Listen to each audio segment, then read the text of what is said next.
And मैं जरा annotations disable कर देती हूँ। कोई होता नहीं है, लेकिन अगर किसी बच्चे ने ज्वाइन कर लिया तो वो गलती से स्क्रिबल कर देते हैं तो मुश्किल हो जाएगी। आ जाएगा वापस। इसलिए मेरा स्क्रीन प्लान किया। Okay sir.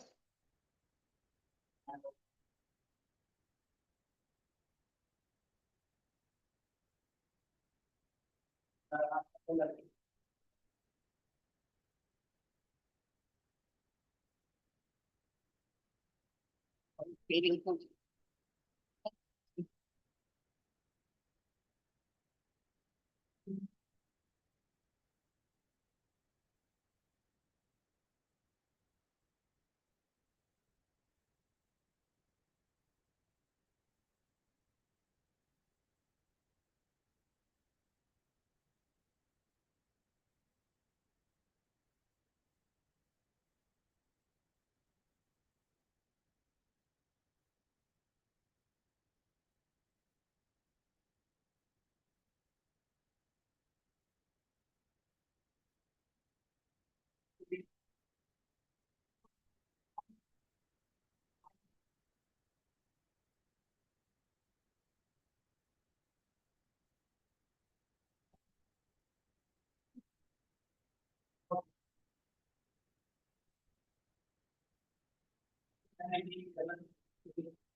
I know the one that you made with coconut.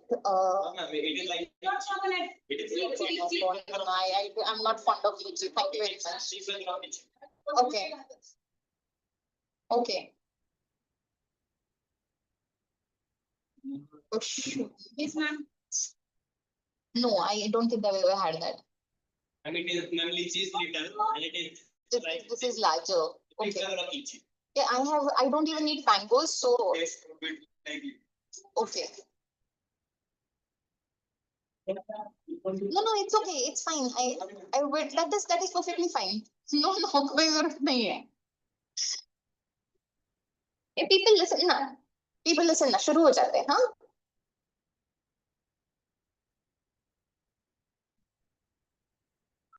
I know of the fruit. I just can't. I have never eaten it, and that's homemade. अच्छा. Okay.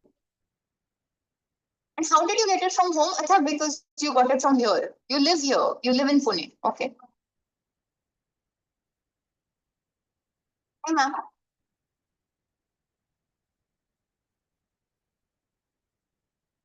People sit down now. Huh? Let's pick up where we started. English, right? Yeah. Last time in the last lecture we had covered. We had started off with endogenic movements. Sorry. Yeah. Yes, I realized that. But then, to me, it is always an okay deal because I thought you can always catch up on YouTube, right? This is live on YouTube, so it will always be there. So if you miss out on a point or something like that, YouTube पे live है ये. मैं live नहीं हूँ. I'm pretty sure this is live somewhere. I'm not really. I don't know where, but sir तो live करके गए उसको. So अच्छा. Okay. So in my assumption, this is online, Baba. So and on YouTube, it is there somewhere on YouTube. I'm pretty sure. यार अभी क्या अभी आप सुनेंगे नहीं ना जब तक मैं दिखाती नहीं हूँ आपको.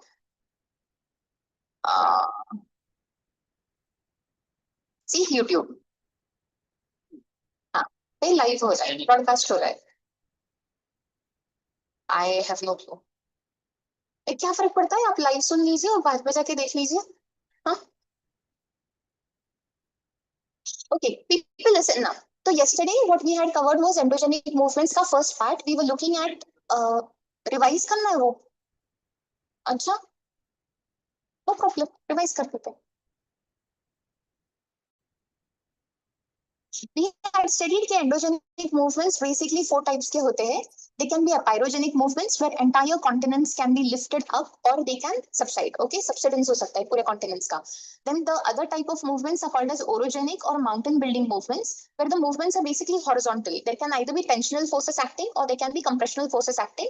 And because of that, mountain building happens. Okay, now those mountains may either be fold mountains or they may be block mountains. Okay, depending on what sort of forces are acting. Then you have volcanism, where proper, the volcanic process, there is a volcano and then the lava erupts and so on and so forth. Okay, so we'll have that process. And then, of course, there are earthquakes. Okay, out of these, apyrogenic and orogenic movements are supposed to be slow movements. Apyrogenic movements will take around 100 to 150 million years to complete, whereas orogenic movements take anywhere around 50 to 60 million years, or sometimes even 100 million years to complete. Okay, volcanism and earthquakes are very sudden movements. They happen in the blink of an eye. They are done within the blink of an eye. Volcanism may have multiple episodes. You can see that the volcano keeps erupting every few months or something like that, but there is no warning to it. Okay, you have no clue that the movement is going to happen. You have no idea that there is no precursor to the movement. You have no clue that this movement is coming. Okay, there is no way to anticipate the movement. Volcanism, yeah, earthquakes, you cannot anticipate these movements and prepare for them. Hence, they are sudden movements and they are done within a small period of time, and they're episodic mostly. Okay, they happen in episodes. Yeah, no problem. They happen in episodes, whereas apyrogenic and orogenic movements are mostly sequential. They keep happening continuously over a large period of time. Okay, over a course of time. Are we good here? Then apart from this, you realize what endogenic movements are. Endo meaning internal, genic means genesis, that the origin. So endogenic movements are those movements the force of which comes from somewhere within the earth. Okay, so ये जो movements होते हैं earth के convectional currents वगैरह move करते हैं, तो उसकी वजह से, because of that, what happens is that these movements होते हैं, these movements happen essentially because of that. The force for these movements comes from those convectional currents. Okay, so apyrogenic movements, like we discussed, are continent building movements. Okay, now these will usually affect very large expanses, and when I'm saying large expanses, we are talking of huge places like the entire Siberian plateau, or whole of this plateau. So we are saying huge places are affected by this, and the distortion is very less. Okay, हल्के undulations होते हैं. You see rolling topography type का platform दिखता है. You don't see a lot of this, what do you say, deformation or distortion नहीं दिखता है land का. Okay, and also that it takes a long time. Like I said, anywhere between 100 to 200 million years is the time for an apyrogenic movement to complete. Okay, so that definitely happens, and you will see very little folding over here. Okay, the folding is not too much, the distortion is not a lot. Okay, and the movement is either uplift or subsidence. All right, okay. So these are the examples of uplift or subsidence. Uplift means you can clearly see islands coming up from the sea, or raised beaches, raised wave platforms. These are all examples of uplift. And subsidence ke examples are entire pieces of land actually go beneath the sea. And here we are not talking about rising of the sea level or falling of the sea level. We are simply talking about the land as a whole rising upward or subsiding downward. All right, ठीक है? Subsiding माने नीचे जाना. It goes down. Okay. Indian coast lines के लिए ये याद रखिएगा कि जो इंडिया का ईस्टर्न कोस्ट लाइन है, the eastern coast line of India will show you lots of examples and evidences of emergence. It's a coastline of emergence, whereas the coastline and the Kerala part, the Malabar coast part, will also show a coastline of emergence, whereas the one in Konkan and that near Gujarat, that will be the coastline of submergence as far as India is concerned. All right, ठीक है? Sorry, nothing. Orogenic movements. Orogenic movements are, orogeny stands for mountain building. Okay, so orogenic movements are how the mountains came to be, how the mountains are built, how the mountains evolved. So we are looking at orogenic movements. They are horizontal movements. How apyrogenic movements were vertical movements or radial movements. They happened along the radius and they were either in an upward direction or a downward direction.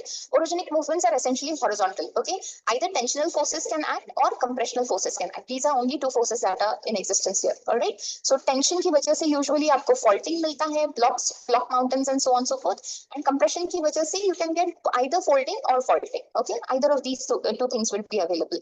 Please remember they are termed as either horizontal or tangential movements. This is one very favorite question UPSC poses. They want to know whether orogenic movements are horizontal and radial, horizontal and tangential, vertical and radial, vertical and tangential. Then give you multiple examples, multiple options. You need to choose what these movements are. So orogenic movements are always horizontal and tangential because they act as act at a tangent. Whereas vertical movements are always vertical, or rather epirogenic movements are always vertical and radial because they will act along the radius of the earth. Okay, so these two things you need to remember. Once again, in comparison, orogenic movements take a lesser time, anywhere around 50 to 100 million years to complete. They usually affect smaller crusts. Himalayas ka area chota hai as compared to the entire Siberian plateau, right? So clearly they affect a smaller part of the earth's crust. And no. Okay. They affect a smaller part of the earth's crust, and usually they give you a very complicated deformation of the land. Okay, extremely complicated deformation. Look at how the Himalayas look like. They're very scraggly. That's very complicated, horribly distorted land. Okay, so a lot of faulting, bending, warping, सब कुछ हो जाता है वहाँ पे. Okay. All right. Yesterday, you remember what I told you about fold mountains? Folding होता है, proper crust जो होता है वो soft होने की वजह से bend हो जाता है अलग-अलग जगह पे, and that's how folding happens. Block mountains will happen because the crust is very hard. So whether there are tensional forces acting or compressional forces acting in case of block mountains, but the crust is hard, so it is going to break. There is going to be a proper break in whatever crust is available. There will be a proper fault along that side. There is a proper break in the crust of the earth, and then the pieces will either slide upward or downward. Depending on that, fold block mountains will be found. I'll explain the process to you. Volcanic mountains, obviously the lava finds a vent to come out. The lava comes out, and along with the lava there will be ashes and the rest of the stuff that goes along. So वो सब कुछ भी आएगा. बाकी का pyroclastic material जो भी होता है वो निकलता है volcanic mountains में से, and that is how those mountains are formed. Depending on what sort of lava is available, whether the lava is freely flowing or it is viscous in nature, the mountains will depend like that. Okay, the mountains का shape and size वैसा बनेगा. And viscous in nature, viscous माने ऐसे हाँ गाढ़ा थोड़ा सा गट्ट हाँ. Okay, it easily flow नहीं करना, it won't flow easily. Which language do you guys do not are not very comfortable with Hindi? Is anybody else who's not comfortable with either English, Hindi, Marathi? ऐसा कोई नहीं है ना? So these three languages में explanations दे सकते हैं. You both are not very comfortable with Hindi. So I have to give most explanations in English. If I do veer off into Hindi, remind me every time, okay? That I have to teach you in English. Okay, residual mountains, I had explained to you what. No, thank you. Residual mountains are mountains that are left behind. Okay, remnants or residue, whatever is left behind as a residue, those are residual mountains. कल मैंने आपको इसके दो examples दिए थे. India में सबसे the most famous example in India for residual mountains is Aravallis. Okay, Aravallis in Rajasthan, right? The thing is that these mountains, way back some few million years ago, 100 million years ago, these mountains used to be really tall. Okay, but then after that the mountains stopped growing because they are fold mountains, so they were folded nicely and they were growing and all. Then they stopped growing because the movement stopped. And then uske baad what happened is, because of weathering and erosion and all, the size of the mountain kept on lowering. Okay, and now it is some 1200, 1300 meters at the most. Okay, so clearly not a very huge height, not a great altitude. So such mountains are usually called as residual mountains. I gave you two examples yesterday for this. उल्लुरु चला गया ना अब मेरा, तो मैं आपको दिखाऊं कैसे कनेक्ट करके दोबारा. But still, this is Parikutin, right? I want Uluru.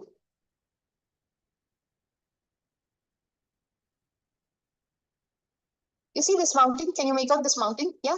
This is an example of a residual mountain. Usually in residual mountains, what you see is the rest of the landscape is absolutely flat. There is no relief at all in the rest of the area. You will just see this huge thing as an outcrop. Okay, it will just stand tall against the rest of the landscape. The rest of the landscape is absolutely flat. No relief other than this particular mountain or this particular hill. हाँ, ये इसको residual बुलाते हैं. नहीं, बहुत ऊपर नहीं रहता है. अब इसका तो बेचारे का कुछ 300-400 मीटर हाइट होगा, ज्यादा तो हाइट नहीं होगा इसका. ये ऑस्ट्रेलिया में है. This is in Australia. Uluru, I was telling you guys yesterday that it was also aboriginal people का कल्चर से रिलेटेड है ये वहाँ के. So it is also a matter of contention between them because you know they have their own rights and the government thinks it's a tourist place and now they are fighting for their rights and they think it's a sacred place. Nobody, no tourists can go there and stuff and all that. That's a different thing altogether. Okay, this is one place. This is also called as the another word for this is also, where is this? I'm writing it down over here. यार ये words ना UPSC is always asking you about words, okay? Such words, monadnock and Inselberg. Okay, this is what residual mountains in different places and in different climates are also called as monadnocks and Inselbergs. Okay, monadnocks when they are in a temperate, humid kind of a climate. Okay, same principle will apply that the rest of the landscape is pretty flat. Only one single outcrop of a mountain is available or a hill is available, but that will happen. But you will call that such a such a landform in a temperate or a humid climate. You will call a monadnock. Okay, as opposed to that, if you put that in a place like Uluru, for example. Okay, Uluru, for example, is an Inselberg. Okay, it's not a monadnock because it happens in an arid place, arid, semi-arid place. Mein such features are called as Inselbergs. Okay, is this clear? हाँ, ऐसा अगर dry area होगा तो उसको inselberg बुलाएंगे. थोड़ा सा humid सा टेम्परेट सा एरिया होगा, कोल्ड सा, तो फिर उसको मोनाडनॉक बुलाएंगे. ठीक है क्या? इसका एग्जांपल, मोनाडनॉक का एग्जांपल मोनाडनॉक खुद है. मोनाडनॉक की फोटो देखेंगे जी. बोलिए. हाँ जी, tell me. How are they formed? They are just a residue of the original mountain. They are formed because of the rest of the landscape gets eroded, weathered and eroded. So everything is flattened out. This is a very, this is made up of a resistant rock. So that is why it becomes a little lesser. This is original Mount Monadnock. कहाँ दिखाऊं मैं? ये यहाँ से दिखेगा आपको. अच्छा, ये दिख रहा है ना? Rest of the landscape is pretty flat and only this little outcrop you can see. Okay, but you can clearly see this is a temperate place. See, this is towards the eastern part. See, they have a proper state park also over there, Mount Monadnock State Park. Okay, kya? Okay, USA.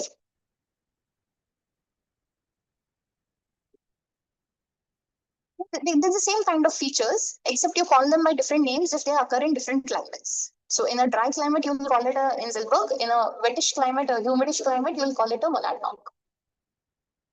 All right, moving on to fold mountains. Like we discussed yesterday, fold mountains are formed due to compression. Okay, compression की वजह से बनते हैं.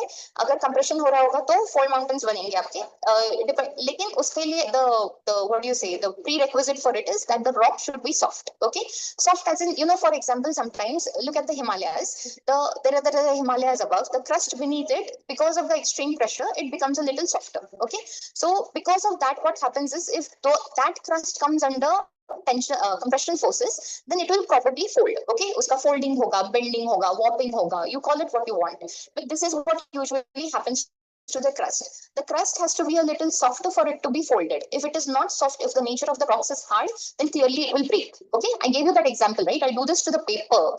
If I try folding the paper will get folded. Why? Because it is soft in nature. I do this to to something harder, that thing this won't get folded, right? Why? Because it is pretty hard, so it will break. The only option it has under tremendous pressure is to break, not to fold. Okay, okay. So depending on what kind of what the nature of the rock is, whether it is soft or hard, either folding will happen in case of a soft rock or breaking will happen. The rock will actually fault or it will break or क्या बोलेंगे, fracture. Fracture is a good word for it. Okay, अगर it is hard, if it is harder, then the rock will fracture. Okay.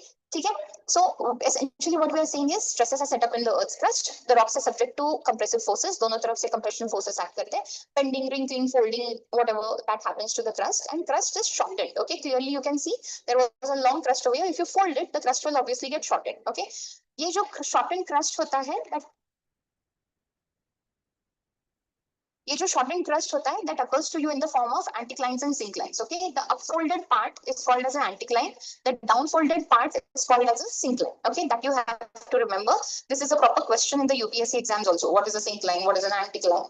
Okay, and these are known to be very rich in mineral resources, and lastly, that they are very closely associated with volcanic activity. In fact, other than the Himalayas, the rest of the alpine ranges, the Rockies, Andes, Alps, all have existence of famous volcanic mountains. Okay, so this is the, okay, we are looking at the world map. Okay,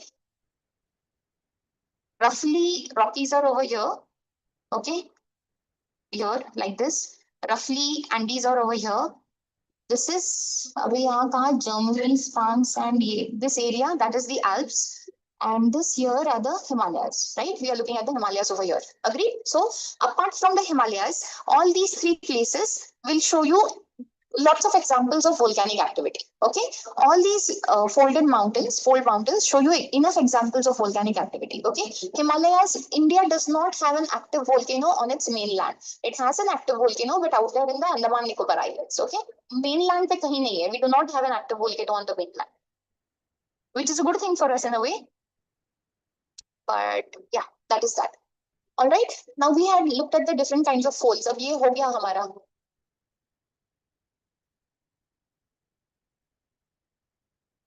इन मराठी और हिंदी. अच्छा, हिंदी में बताओ आपको कौन सा वाला. अच्छा, जो भी मैं बता रही हूँ वो थोड़ा थोड़ा सा हिंदी में रिपीट करो. Okay, no worries, I will repeat in Hindi also. So these are the different kinds of folds you have apart from the clearly folds होंगे, so there will be different kinds of folds also. Okay, so now these are different kinds of folds. ये हमने कल उसके pictures देखे थे. अब मैं वापस ढूंढ ढूंढ के पिक्चर्स दिखाऊँ आपको. नहीं ना, वो ठीक है. Okay, good. So we are first of all we are looking at symmetric folds. Symmetric folds माने this is a fold, right? So you are saying these are the limbs. ये जो हाथ है मेरे वो limbs है. Okay, and this is the, ये जो एक्सिस है वो फोल्डिंग का एक्सिस होता है, वो ये जो सीधा होगा वो. ओके, सो ये जो दो लिम्स होते हैं, if they are equally inclined then you call that as a symmetrical fold. Okay, if they are, and when can it be symmetric? If the compressional forces are applied equally. Okay, if they are applied evenly, then clearly the folding will be even. Okay, and the folding will be equal. So वो symmetric folds बन जाते हैं. Asymmetric folds कब बनते हैं? एक fold ज्यादा होगा, एक fold कम होगा, right? ज्यादा incline होगा, एक fold कम incline होगा. तो then, right. If I forgot, not in Hindi completely. We are saying that asymmetric folds happen when one limb is inclined a little more and the other limb is inclined a little less. Okay, those are asymmetric folds. When the inclination is not equal on both sides, जब दोनों side पे inclination equal नहीं होता है, then that is called as an asymmetric fold. Okay, ठीक है.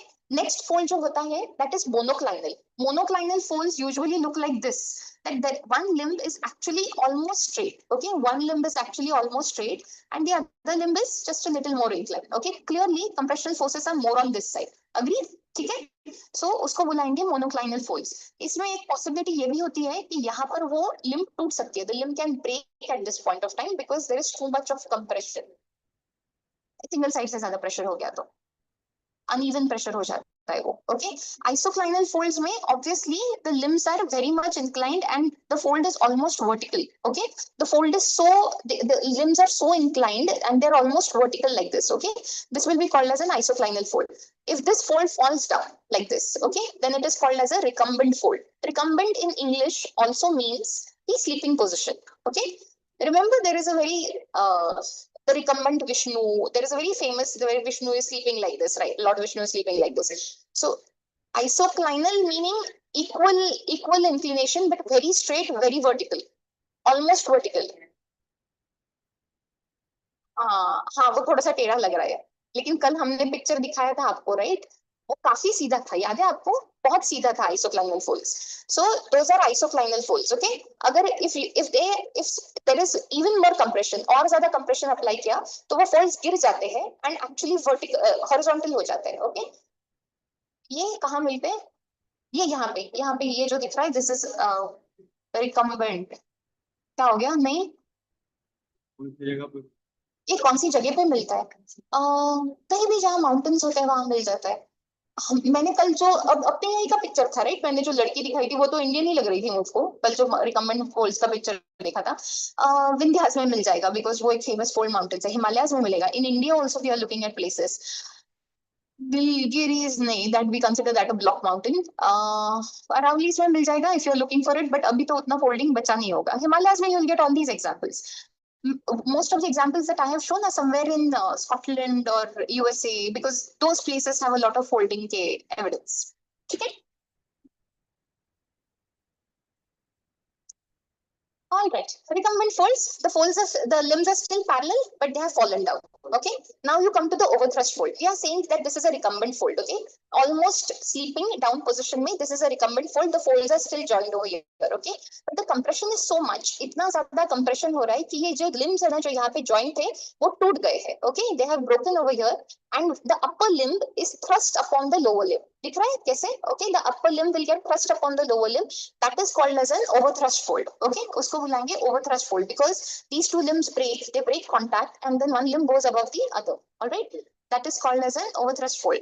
Naps जो होते हैं, they are a very, very how do you say, late stage of folding. Okay, this is the most distorted and the most later stage of folding. What happens is that this overthrust fold, ये overthrust fold तक पहुंच गए थे. Okay, अब उसके बाद क्या हो जाता है ना, this fold, this upper fold is still pushed because of the compressional forces. Okay, the compression is still happening, इसलिए this fold keeps getting pushed further and further away from the original rock. Okay, now this original rock is left open because that fold has gone someplace else. Okay, and this starts to, this is a rock, right? So it starts to come upward a little because of the, the pressure is gone, the overlying pressure is gone. So this rock starts to come upward, and it does not sync with the rest of the world because it does not look like it's a fold. Like the rest of the landscape is looking folded. This looks like this is just half of the fold, right? So it does not look normal to you. And this fold which has gone and sat atop some other fold, दूसरे किसी rock के ऊपर जाके बैठ गया है, अभी ये वाला फोल्ड, दिस overthrust fold जो था, तो उसका जो टूटा हुआ पार्ट था, उसको नैप कहते हैं. We call this broken part which is being pushed away, we call that as a nap. That is going and sitting atop some other this. Look at this now. Look at this particular picture. You can clearly make out the above and the lower rock are clearly not the same. Okay, it does not look the same. It is not the same age. It is not the same composition, not the same type. पता नहीं sedimentary भी है igneous है. We don't even know what kind of rock type it is. Okay, so clearly they do not belong to the same outcrop, and such broken pieces are called as naps. Okay. You will not require an explanation. UPSC does not ask you the explanation of naps, but I can't simply tell you remember these 4 things. Okay, that is not how this is done. Nap is a good explanation to have. You will just need to remember that it is a broken part which is pushed away, way away from the original fold. Okay, original rock से बहुत दूर push किया हुआ एक broken part होता है rock का. Okay, ठीक है. हिमालयाज में you get multiple examples of that. And the last thing we had looked at was anticlinorium and synclinorium. If the folding happens in such a way that an anticline or a syncline of form, then we call that as an anticlinorium or synclinorium. Very varied, this is a rare thing to happen. It only happens when the forces are extremely varying and of varying intensity also. Like from different directions, the folding will act, and it is acting in a very different intensity. Somewhere the intensity is more, some other place the intensity would be a little less. We are looking at that. All right? Okay? All right. Now we begin with block mountains.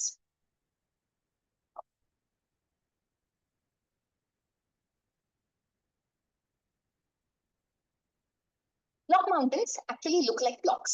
Okay? दिख रहा है आपको यहाँ पे? This looks like a proper block.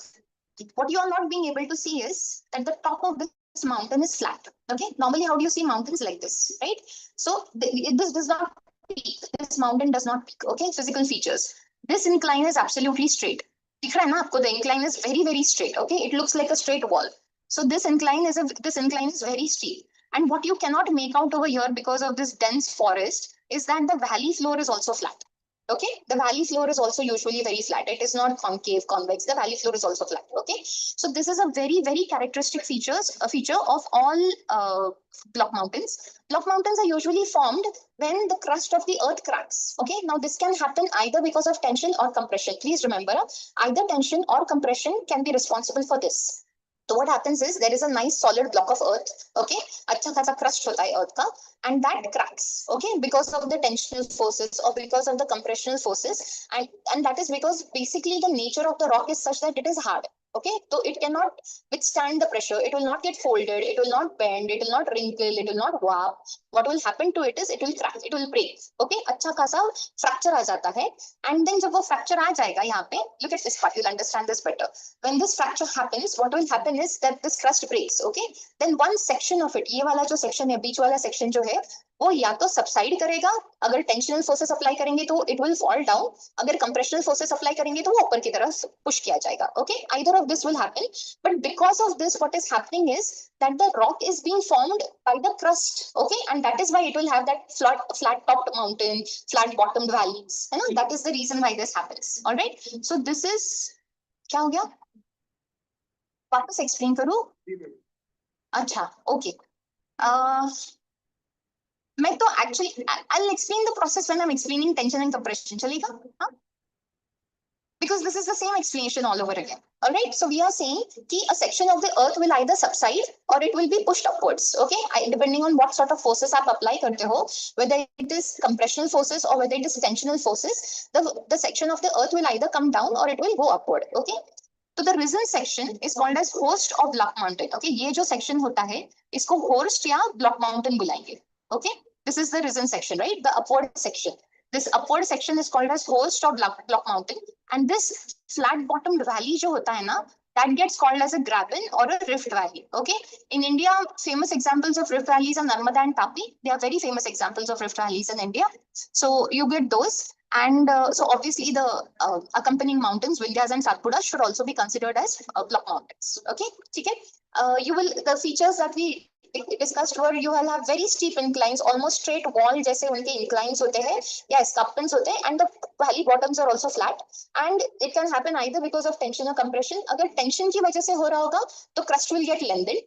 अगर compression की वजह से, if this is happening because of compression, तो crust shorten हो जाएगा. Agree? ठीक है? Clear so far? Famous examples in India other than block mountains के नीलगिरीज एंड नीलगिरीज को ब्लॉक माउंटेन मानते हैं, but there is always this about it. What do you say? We are not very sure whether it is part of the escarpment or whether we are going to call it a separate block mountain or whatever. So, but we'll go with Vindhyas and Satpuras, that we definitely consider as block mountains, and Narmada and Tapi are considered the rift valleys associated with those block mountains. Okay, ठीक है. In these two, Vosges and Black Forest mountains, Vosges mountains you will find in France. Black Forest mountains in Germany, very, very famous examples of block mountains. Okay, they are very famous examples of that. This is, I think, Black Forest. What you can see here is Black Forest, I think. Okay. Now let's look at what happens when block mountains are formed either due to compression or tension. Let's look at tension first. It's an easier thing to understand. Okay. See, this is the crust of Earth. Okay. It is subject to tensional forces, meaning it is being pulled apart. Okay. So what is happening is, because of the stresses that are set up in the crust of the earth, there is a break that is happening over here. Okay, it starts to break along such lines. Okay, ऐसे दो fractures आ जाते हैं. Usually एक develop होता है, then दूसरा develop होता है. So two fractures are developed along the crust of the earth where the tensional forces are being applied. Okay, ठीक है. And now because of that, what is happening when this fracture is applied? There is a proper drift that is formed. You can call it a fracture, a break, a rift. You can call it by different names. Okay. So when this rift is being formed, what happens is this piece. Okay, I'm calling this number one. This number one piece of rock gets a little detached from the rest of the crust. Okay, it is not going to remain in place right now. It is not going to remain there, and it has no support. So what it does, it starts to slide downwards. Okay, this will start to slide downwards. This piece, the middle piece, will start to slide downwards. वो थोड़ा नीचे चला जाता है, and वो बाकी के जो है the side में, these two on the side, they remain just as they are. Okay, they will remain just as they are. This one, which is left without any support of the surrounding land, will start to subside a little. Okay, it will start to slide downwards, and because of that, what it looks like is this essentially. This is what it looks like. Okay, the portion that went downwards forms a rift valley. Okay, this portion that went downwards,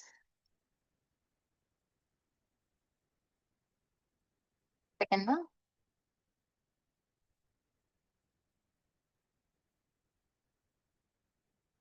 Okay, this portion that went downwards, we are talking about this portion. Okay, not text here.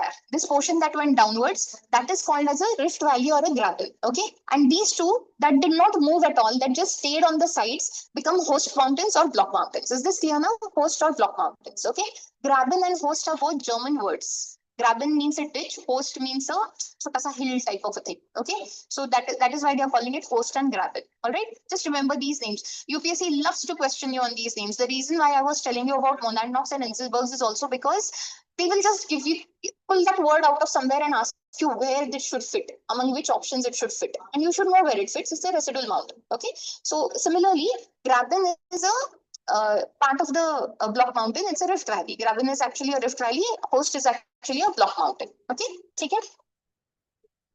You've understood the process, right? You know the mechanism now. Okay, now we will look at compression forces. Okay, when what happens now, this is the more normal thing to happen.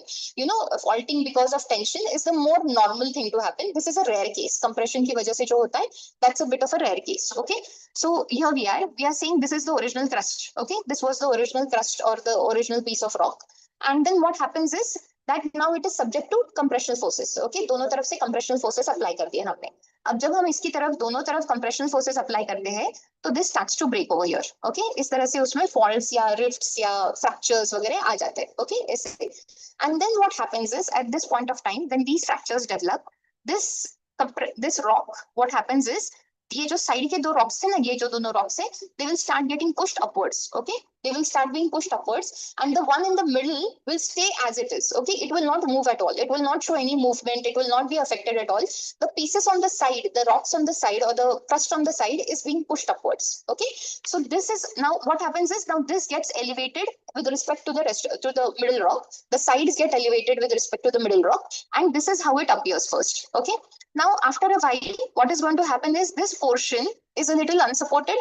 It is very much more subject to weathering because it is not left with anything. Weathering, erosion, other exogenic processes, they will start to wear this portion down. Okay, these portions, they will start to wear them down, and what we'll essentially see at the end of the day is something like this. दिख रहा है? वो जो ignore the outline part because that is where the original part used to be. The what is other diagram of this, an actual mountain जैसा? No, ये समझ में नहीं आ रहा है आपको? अच्छा, okay. You are looking all block mountains. It is not going to look by compression.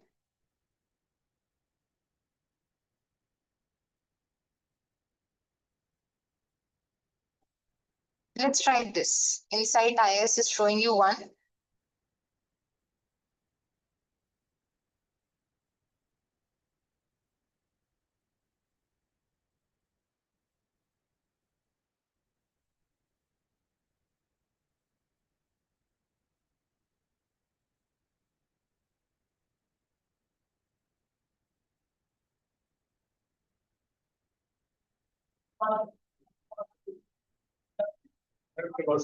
Thanks. You got it? Okay. So he explained to you. What did he explain to you?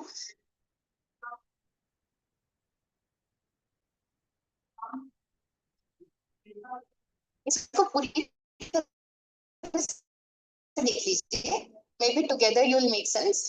Originally rifts develop होंगे या fractures develop होंगे, side से push मिल रहा है, right? दोनों तरफ से compression हो रहा है, तो ये जो साइड के ब्लॉक्स होंगे they will get affected, they will be pushed upwards, बीच का वैसा रह जाएगा, एंड देन वो जो साइड्स है उसके they will where of, erosion की वजह से, वेदरिंग की वजह से वेयर ऑफ कर जाएंगे, एंड आपको फ्लैट मिल जाएगा, सब कुछ फ्लैटिश मिल जाएगा. Okay, those will be the block mountains form due to compression. Once again, these are very rare things to happen.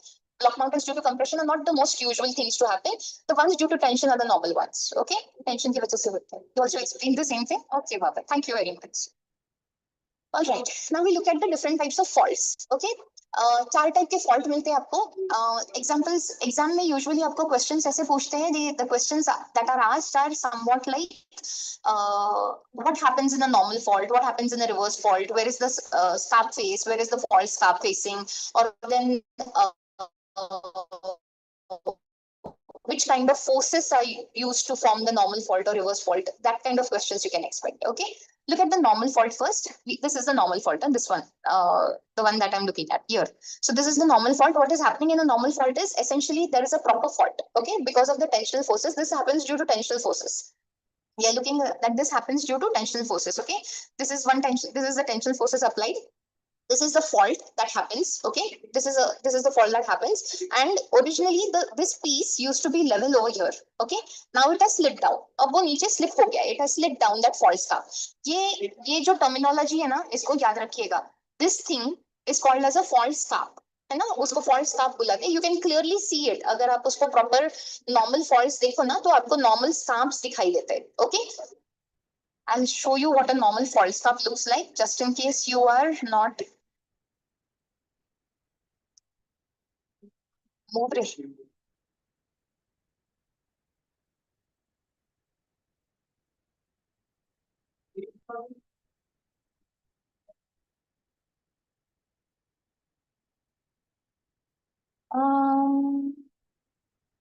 कोई बेहतर वाला नहीं है.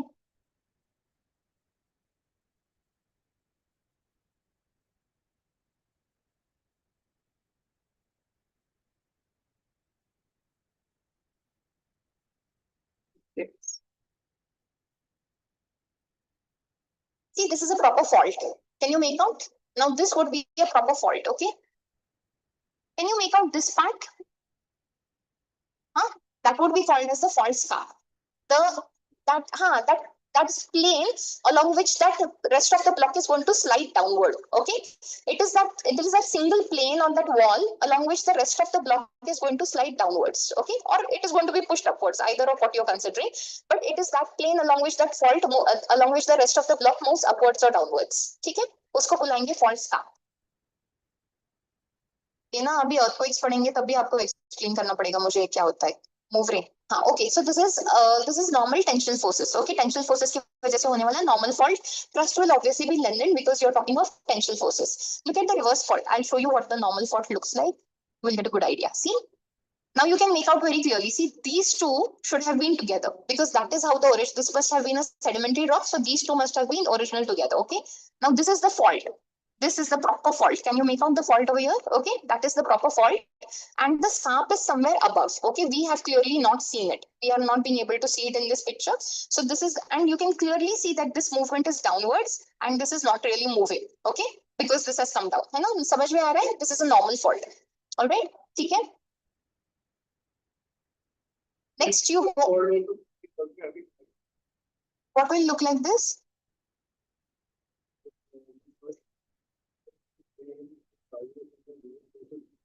नहीं, आपको दिखेगा. मैं अभी जब आपको रिवर्स फॉल्ट दिखाऊंगी ना, तो आपको समझ में आएगा कि जब something is throne upward above something, तो वो कितना डिफरेंट दिखता है. I realize what you're getting at. You're looking at a smaller picture. We don't know if something is moving upwards or something is moving downwards. That is not very clear. But when I show you how the reverse fault really looks like, you'll be able to understand how you can see the fault also. You can see that something has gone above also. Something is being pushed upwards. Okay. Now look at the reverse fault. Okay, reverse fault जो होता है वो compressional forces की वजह से होगा. It will happen due to compressional forces. Section of the land is thrown upwards. So what you're essentially saying is that this is where the fault happened. Okay, this is where the fault happened, and because this is compression now, being compressed on both sides, what is happening is this particular section is being thrown upwards. Okay, this is being pushed upwards a little. थोड़ा सा ऊपर की तरफ, it's being pushed upwards a little. All right, ठीक है?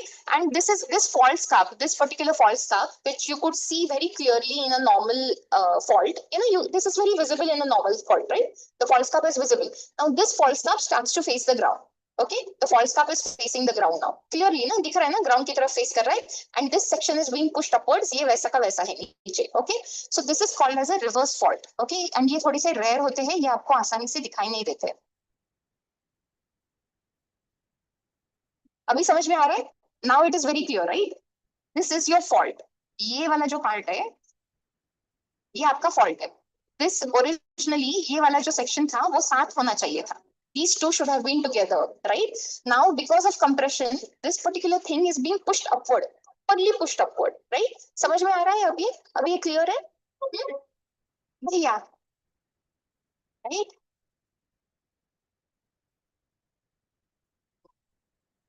हाँ. Oh.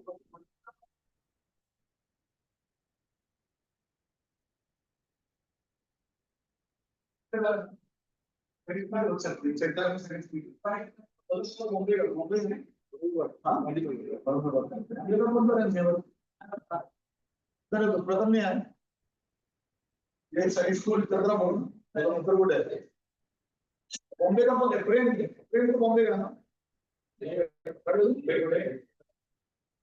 बच्चा आपको पोस्टर माइंड का सर्टिफिकेट क्या मिला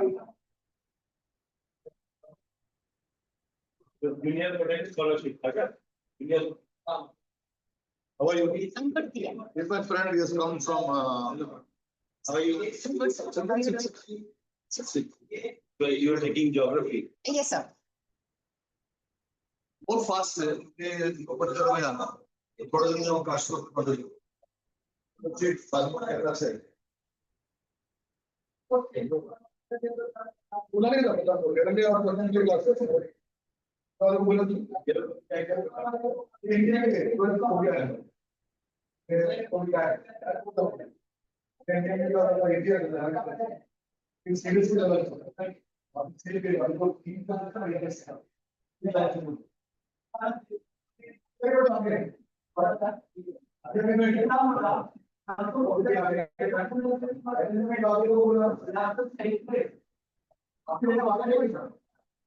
जस्ट रियलाइज आपको क्यों नहीं लग रहा है कि वो ऊपर शिफ्ट हो गया है क्योंकि you have not taken into consideration आपको ये ऐसा बहुत साफ लग रहा है ना ऐसा लग रहा है ओरिजिनली ऐसा था ऐसा लग रहा था राइट इसका जो साइड का पार्ट है ना ये जो ओरिजिनल पार्ट था इट वॉज वोन of because of erosion and weathering वो सेम हो गया है ना सेम लेवल हो गया है वो इसलिए आपको वो लग नहीं रहा है कि वो सब कुछ सेम था otherwise this and this level should be matching दिख रहा है ना रॉक का टाइप सेम है वहां पे हाँ वो it has clearly slid upwards it has been pushed upwards okay और एक बार बताओ इसके और एग्जांपल्स दो रिवर्स फॉल्ट के वेट अ सेकेंड ना ढूंढते हैं हम लोग रिवर्स फॉल्ट को मेरा वो सबसे फेवरेट एग्जांपल है बिकॉज उसमें बहुत क्लियरली दिखाई देता है how reverse faults look like लेकिन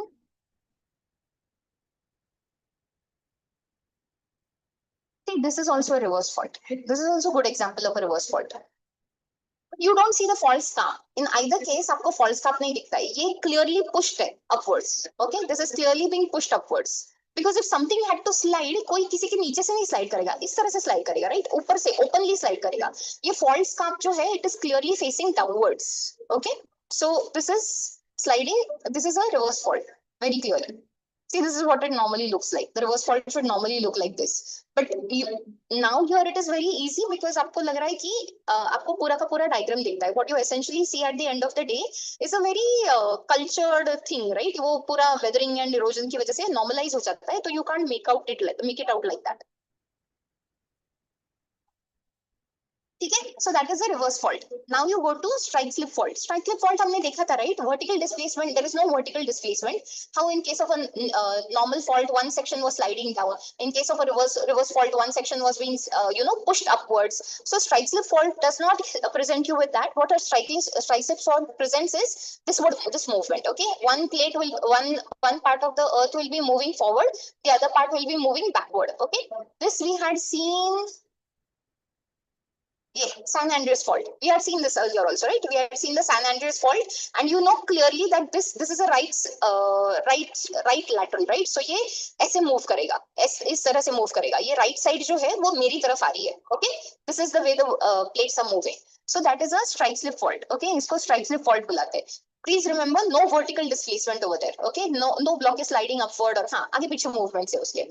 And last is thrust fault. Yeah, thrust faults are important. Look at how this thrust fault looks like. You're saying there is a proper fault. Okay, ये reverse fault का थोड़ा सा modernized थोड़ा सा आगे का version है. हाँ, this is ऊपर नीचे हो जाता है. What we are saying is that proper compressional forces are applied over here. Okay, you're going to apply proper compressional forces because of which there is a proper fault happening. Okay, there is a proper fault which takes place, and now this section is not just being pushed upwards, it is being pushed so much because of the extreme compression. It is being pushed so much that it goes and sits atop the other block. Okay, वो दूसरे block के ऊपर जाके बैठ गया है. Alright, ठीक है. सो उसको बुलाएंगे थ्रस्ट फॉल्ट. हमने अब ये आपको समझाना थोड़ा मुश्किल लगेगा मुझको अगर हम मैंने थ्रस्ट फॉल्ट को ही हटा दिया.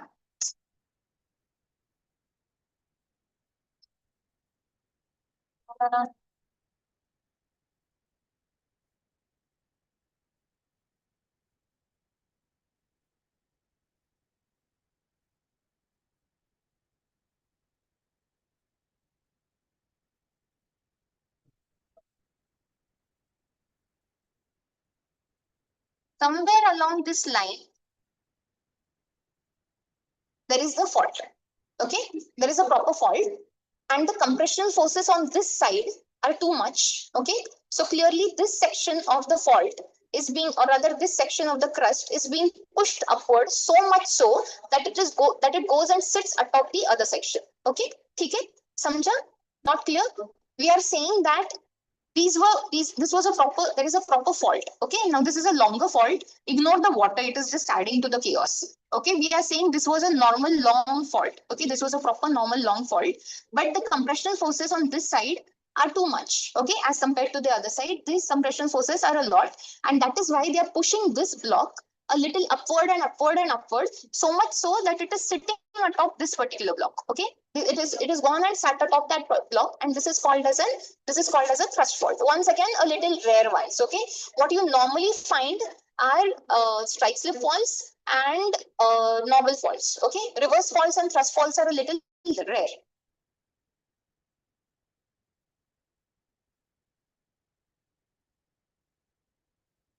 Okay.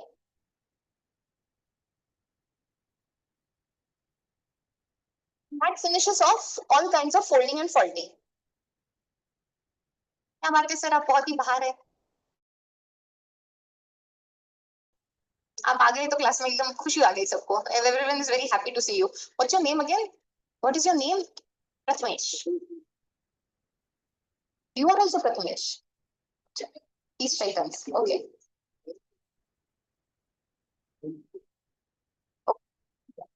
Here we are. So the next topic that we are looking at is volcanism. Okay, we are looking at the various ways in which molten rock or magma or lava, depending on where it is found, makes its way either to the interior of the earth or to the surface of the earth, and whatever landforms it creates, we are looking at those landforms. Okay, volcanism. Now, it is the phenomenon of eruption of molten rock from the earth's crust. All lava or magma is essentially molten rock. Okay, what is the source of all that? Asthenosphere. Asthenosphere is going to be the source of all that. Okay, okay. If that molten rock is found beneath the surface of the earth, then we call that as magma. If it manages to come to the surface of the earth, then we call that as lava. Okay, remember, it is the same thing. It is the same. ऐसा नहीं है कि the properties change or anything of the sort. It is just the location at which it is found. If it is found beneath the surface of the earth, we call that magma. If it makes its way up to the surface of the earth, we call that as lava. Okay, ठीक है. Now, there are two types of volcanic landforms that are formed. The ones that are formed below the surface of the earth, which we call as intrusive volcanic landforms, because beneath the surface, right? They're in the interior of the earth. And such volcanic landforms are formed by obviously magma, because the magma is available over there. Okay, and they will also be called as plutonic rocks. Remember, Pluto is the god of fire. Pluto is the lord of the underworld. What am I saying? Pluto is the god of underworld. Hell ka raja hai Pluto. Remember? No, you don't have that terminology. Kisi mythology, I don't remember which one now, Roman, Greek, whichever. But Pluto is the lord of the underworld. Okay? जैसे यमराज हमारे underworld के Lord है ना, kind of. He is not the Lord, but still, whatever.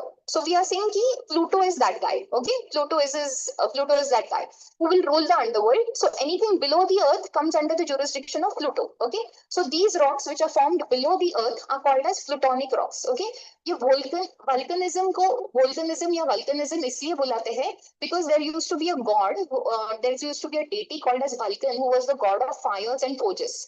Hence, the whole process of eruption of molten rock to the earth or beneath the surface of the earth is called as volcanism, named after that guy, Vulcan. Okay? Okay? Similarly, जैसे you have intrusive volcanic rocks, you have extrusive volcanic rocks. If the lava manages to come to the surface of the earth and then spreads and makes landforms around over there, then you call that as extrusive volcanic rocks. Okay? Obviously, it is the lava which is making these landforms now. All right? ठीक है? Other volcanic material can include, अब इसमें से water vapor बाहर आ सकता है. Water vapor can come out of here. Ash can come out of here. There can be pyroclastic debris like volcanic bombs. Pyro means fire. Clastic means stone. And pyro means fire. Plastic means stone. And pyroclastic debris is something like this. Volcanic bombs. Okay. So we can see what happens is the rock is going to be, it is subject to lava. Okay, that rock, whichever, however great the rock is, it is subject to lava. The lava is at least at a temperature of 800 to 1000 to 1200 degrees Celsius. Okay, now when you face that kind of temperature, what rock would not melt? Okay, and then this rock, it is literally thrown out. Oh, you've seen how Diwali crackers look like? It is literally thrown out like that, and you can see all those pyroclastic debris falling here and there. Try not to be near a volcanic. मैं बहुत simple चीज दिखा सकती हूँ, but this is crazy enough, right? This is, अच्छा वो pyroclastic debris throw कर रहा है, उसका actual view कौन सा माउंट, कौन सा volcano, volcanic eruption with,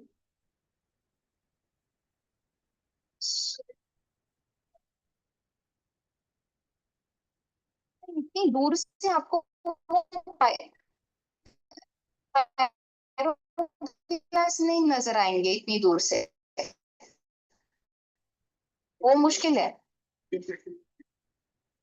हम अभी उसकी वीडियोस देखेंगे इसका, यार यू कैन, आप इमेजिन कर लीजिए ना सर। हाँ, हम वैसे भी आपको वो पायरोक्लास्टिक फ्लोज वगैरह दिखाते हैं। See this is scary enough यार, this is scary enough right, this इसमें से तो क्लियरली दिख रहा है आपको। अजीब बच्चे हैं यार, इनकी पढ़ाई नहीं पूरी होगी। रुको जरा, but you understand what I'm saying? You're saying pyroclastic debris are being thrown out like volcanic bombs and stuff like that. Of course, there is ash, dust, various gases like nitrogen compounds, sulfur compounds that may come out. Lava, as nature, can either be very free flowing, or it can be fluid a little, or it can be viscous. Okay, depending on how much silica it contains, the lava will be fluid or it will be viscous. If it does not contain enough silica, it will flow easily because silica congeals, right? Silica tries to congeal things, so it will flow easily. Whereas if contains less silica, then the possibility of it being a little free flowing is greater. All right, okay, चलेगा. Now we go to intrusive volcanic landforms. Okay, please understand this. This is a very happy question for UPSC. They keep asking you questions over this. Okay, because once again you will find different names: batholith, lacolith, locolith, sacolith. These different names are available. So clearly they will ask you questions based on this. Okay, they do have a tendency of doing that.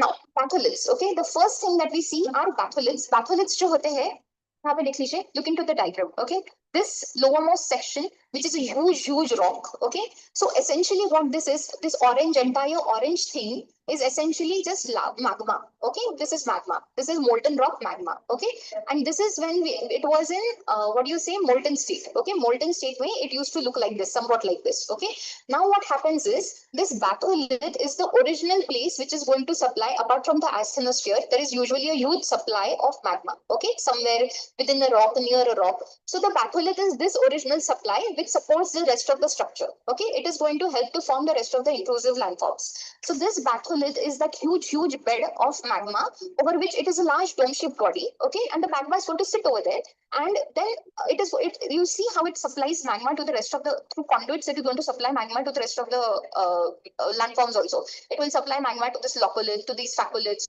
to this volcano above. You know, there's a proper vent over there going up there, to the sills and dikes around it. So it supplies magma to all of this. Okay, so this is that huge chamber at the very bottom. Okay, this rock is usually always situated at the very bottom. It sits over there, and later on, after a period, when the magma is done with its work, when the chamber cools down, it cools, it condenses, solidifies, and becomes a proper granitic rock. Okay, granitic rock because it gets enough of time to cool down, to become, to go through the rock formation process. The grains formed are usually larger in size, and the rock formation process is complete. Okay, so a granitic rock is formed. And after that, ये जो ऊपर के सारे layers है, all these layers above, है ना, ये सारी जमीन है, right? All of this is all rock, soil and mitti and zameen, crust of the earth, right? Then after denudation through weathering or erosion, after all this is removed, what is wrong? Okay, after all this is removed, what happens is you get to see this rock. Okay, finally you get to see this granitic rock, and it looks somewhat like this. The biggest ever batholith in India, Ongir in Telangana. Okay, this is what it looks like. The picture is taken from very far away.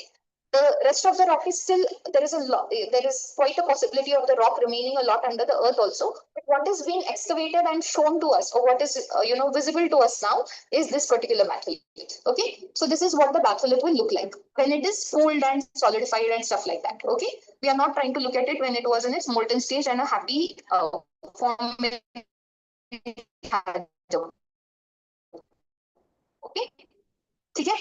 So this is what a batholith is, and it is the largest piece of intrusive landform you will ever find. Okay, intrusive volcanic landform. Please remember, because it is supplying to the rest of those things also. So Bongir in Telangana, Wicklow Mountains of Ireland, or main range of Malaysia. Please remember these names also. These are all famous examples of batholiths all around the world. Okay, okay.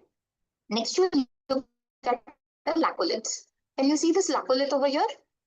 This one. Okay, can you see what this is? This is a proper dome shaped. Okay, it is arched upwards. This is properly arched upwards. Where is it getting all this magma from? From this conduit over here. The batholith is supplying all the magma to it through a conduit, through a pipe. Okay, एक pipe के through वो सारा magma, थोड़ा बहुत magma उस laccolith को provide कर रहा है. Okay, ठीक है.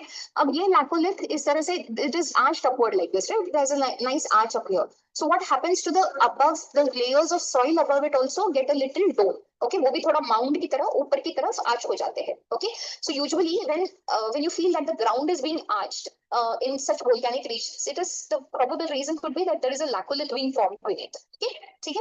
Not that people let it stay that way. Of course, people make corrections, but that is, it usually also causes the ground above it also to arch upwards. Okay, so that is a laccolith.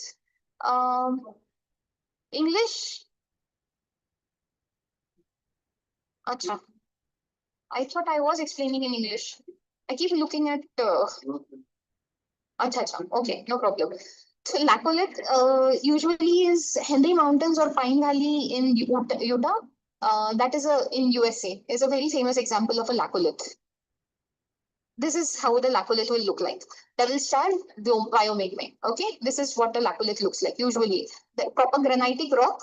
Forget that this kind of a structure. It has a weathering and it has undergone weathering and erosion. So clearly, the shape has changed a little. But this is what a laccolith will essentially look like. Okay, okay. It is less, how do you say, less of a feature as compared to a batholith, right? Chota hai. It is smaller as compared to a batholith. ठीक है. Next you come to a lopolith. Lopoliths जो होते हैं, they are horizontal structures. ऐसे saucer shaped structures होते हैं. Okay, can you make out a lopolith over here? This one.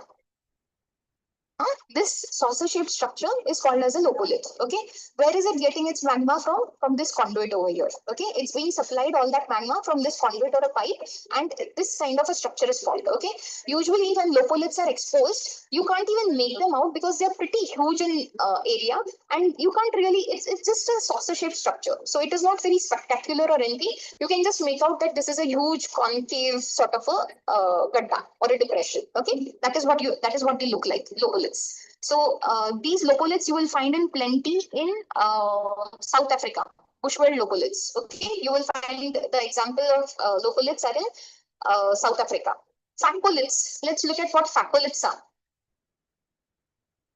Can you make out this structure? This is called as a phacolith. Anticline, syncline. Anticline, syncline. So this kind of a structure is called as a phacolith. Okay, these are usually what phacoliths look like. And once again, the conduit to supply them comes from the batholith itself.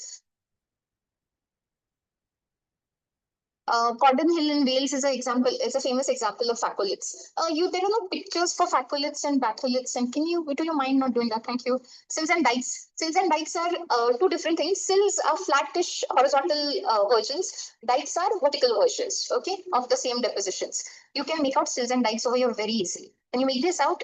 See, this vertical versions are dikes, okay? These flattish versions are sills, okay? Okay?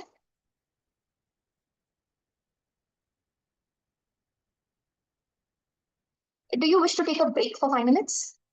Yeah, please do. But I'll start in exactly 5 minutes, and this is really just a 5-minute break. I will begin at 3:16 exact. तो भैया की नजर में मत आइए. अच्छा फिर ठीक है.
We're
back. Now we study, just like we studied the intrusive volcanic landforms, we are also looking at the extrusive volcanic landforms. Okay.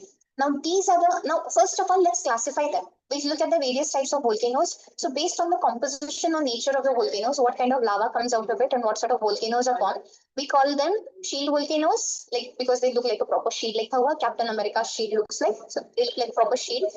Composite volcanoes are stratovolcanoes because they are made up of multiple layers. Calderas because it looks like a nice deep depression. So calderas, or then flood basalt provinces, the one that we have in Deccan Plateau. Okay, that's a very good example of a flood basalt province.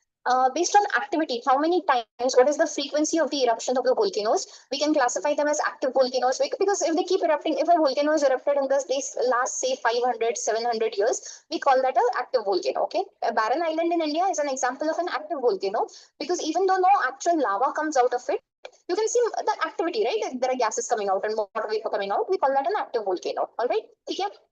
Dormant volcanoes is if a volcano hasn't erupted in a long, long time, like for more than 100, 1,000, 1,200 years, and all if the volcano has not erupted, then we call that as a dormant volcano, sleeping volcano. Okay, there is always a possibility that a dormant volcano can come active. Okay, it can start erupting at any point of time. extinct volcanoes are which have not erupted in a very, very long time. The last eruption happened, say, very, very long time ago. Okay, so we call that a extinct volcano. Okay, are we good here, people? Huh? Now, based on the types of lava that is available, we'll classify that lava also. Okay, that lava can be classified as either basic lava or acid lava. Okay, we can call that as a basic or acid lava. Basic lava, then when it is less when it contains less silica. Okay, the property of that lava is that it is very, very hot. This lava is really scary, anywhere around 1200 to 1300 degrees Celsius. So we are seeing this is a very scary lava. It is one of the hottest lavas ever. It is usually dark colored and flows like a river. It properly flows like a river. See how you can see this over here. This is flowing like a river, right? This is very fast flowing, very free flowing. So this lava flows very freely. Okay, so this is usually, and you see the kind of, it looks like chai ubal rahi hai. It looks like tea is boiling. I'm saying that way. Okay, it looks like tea boiling. So it is that free flowing, that fluid, the lava flows very easily. Okay, so that is your basic lava. It is usually very rich in iron and magnesium, but very poor in silica. There is not much quantity of silica in there. It is not explosive because it flows easily, right? It does not congeal quickly. So it does not sit and block itself somewhere. Okay, it is not blocked by places. It flows very easily, very explosive nahi rehta. It flows quietly, steadily, long distances it flows. Okay, and it spreads out as thin sheets. Thin sheets ki tarah, it will spread out over extensive areas. That is the property of basic lava. Oi, guys, don't talk, man. Acid lavas जो होते हैं, they are mostly light colored. They have a high percentage of silica in them, and silica has this property that it congeals very quickly. वो ऐसे बहुत जल्दी जम जाता है. Okay, silica बहुत जल्दी जम जाता है, and that is ये जमा भी देता है लावा को. इसलिए वो लावा बहुत जल्दी जल्दी आगे नहीं मूव करता है, और जम जाएगा तो चुपचाप से एक जगह पे बैठ जाएगा. It will stay in the place. If it congeals, if it becomes solid, it tries to stay in the same place and it blocks the vent from where it was coming. Okay, so next time the lava has to come up, say for example, this is the place where the lava was coming out. Okay, this is the vent. Okay, the vent through which that lava is supposed to come up. Now let's say if this was the normal basic lava, what would happen? It would go flow easily. Okay, it will come out very easily, it will flow easily, it will not block in places. That is not what happens. Okay, but if this is, let's say we are considering this is some kind of a acid lava. Okay, now we are talking of acid lavas. What does acid lava do? While it is coming out, it will start blocking the vent also. Okay, it will congeal very easily, it will become very quiet very easily. So after it has gone out in a particular quantity, after there is one eruption, this will start to block this particular vent. Okay, this will, ye jo vent tha, whatever vent was there from where the lava was coming out, it will go and block that. It will not move from there. Okay, because of that, next time the eruption has to happen, whether this is an episodic process, like if the eruption is going to happen in the next 2 days or the 3 days, or maybe 3 months, 4 months, 3 years, 4 years, whenever the next eruption is going to happen, it is going to get blocked by this. Okay, and when the lava will try to break through this block, the lava is going to, it is going to happen very explosively. It's going to be a violent explosion, and it is going to break things and try to come out. Okay, the more viscous the lava, the more horrible or more violent the upcoming explosion. Are we good here? Okay, समझ में आ रहा है? Do you understand this process? Okay, so depending on what kind of lava is coming out of that vent, that kind of a mountain will form, that kind of a volcano will form, whether it is a shield volcano or it's going to be a composite volcano or a caldera or a flood basalt province. All will depend on what sort of lava is being released from the vent. Okay, or the fissure. Are we good here?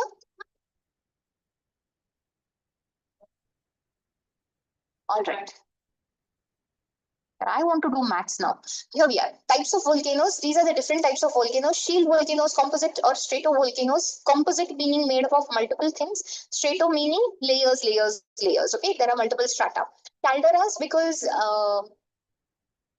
you know what a cauldron is? Do you know what a cauldron is? बड़ा सा कढ़ाई होता है. It's a huge wok kind of a thing. Okay, so that is called as a cauldron. Harry Potter, if you've seen Harry Potter movies, you've seen those cauldrons, huge cauldrons, right? So calderas comes from the word cauldron. Okay, because it's a huge depression. The top of the mountain has a huge depression, which we call, that is why we call that as a caldera. Okay, and fissures of flood basalt provinces are usually, what happens is there is a single fissure developed in the crust of the earth. The very, very free flowing lava starts to come out of that, spreads out in sheets. The process happens multiple times. Once the lava flows, there is an eruption, the lava flows out, stops over there, the process stops. Say a few months later, another, there is another eruption, more lava flows out, forms another sheet.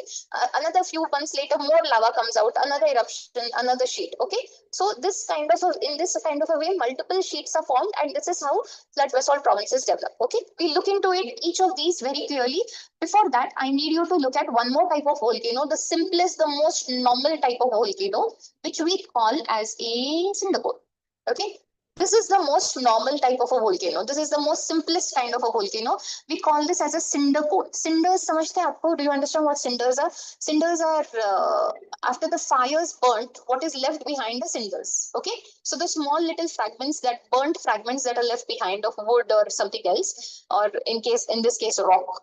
We will call those as cinders. Okay, so this is called as a cinder cone because essentially it is made up of those cinders. Okay, what happens is that usually there is a proper vent over here. Okay, there is a not so large, maybe a little lesser, but there is a proper vent over here, and the lava comes out of there. Okay, and when the lava comes out, all these cinders and little, small soil and small pebbles and all of this makes up for this. Okay, so this is not very consolidated. The mountain or the cone that you see is not exactly consolidated. It's not very solid. It's not solid rock. Okay, like the rest of the volcanoes, it is not solid rock. What is essentially made up of is very unconsolidated material, like small pebbles, small rocks, small pyroclastic debris, little, usually lesser in size, very smaller in size. Okay, so this all usually, and then when the lava comes out of here, what happens is it's going to accumulate in this portion.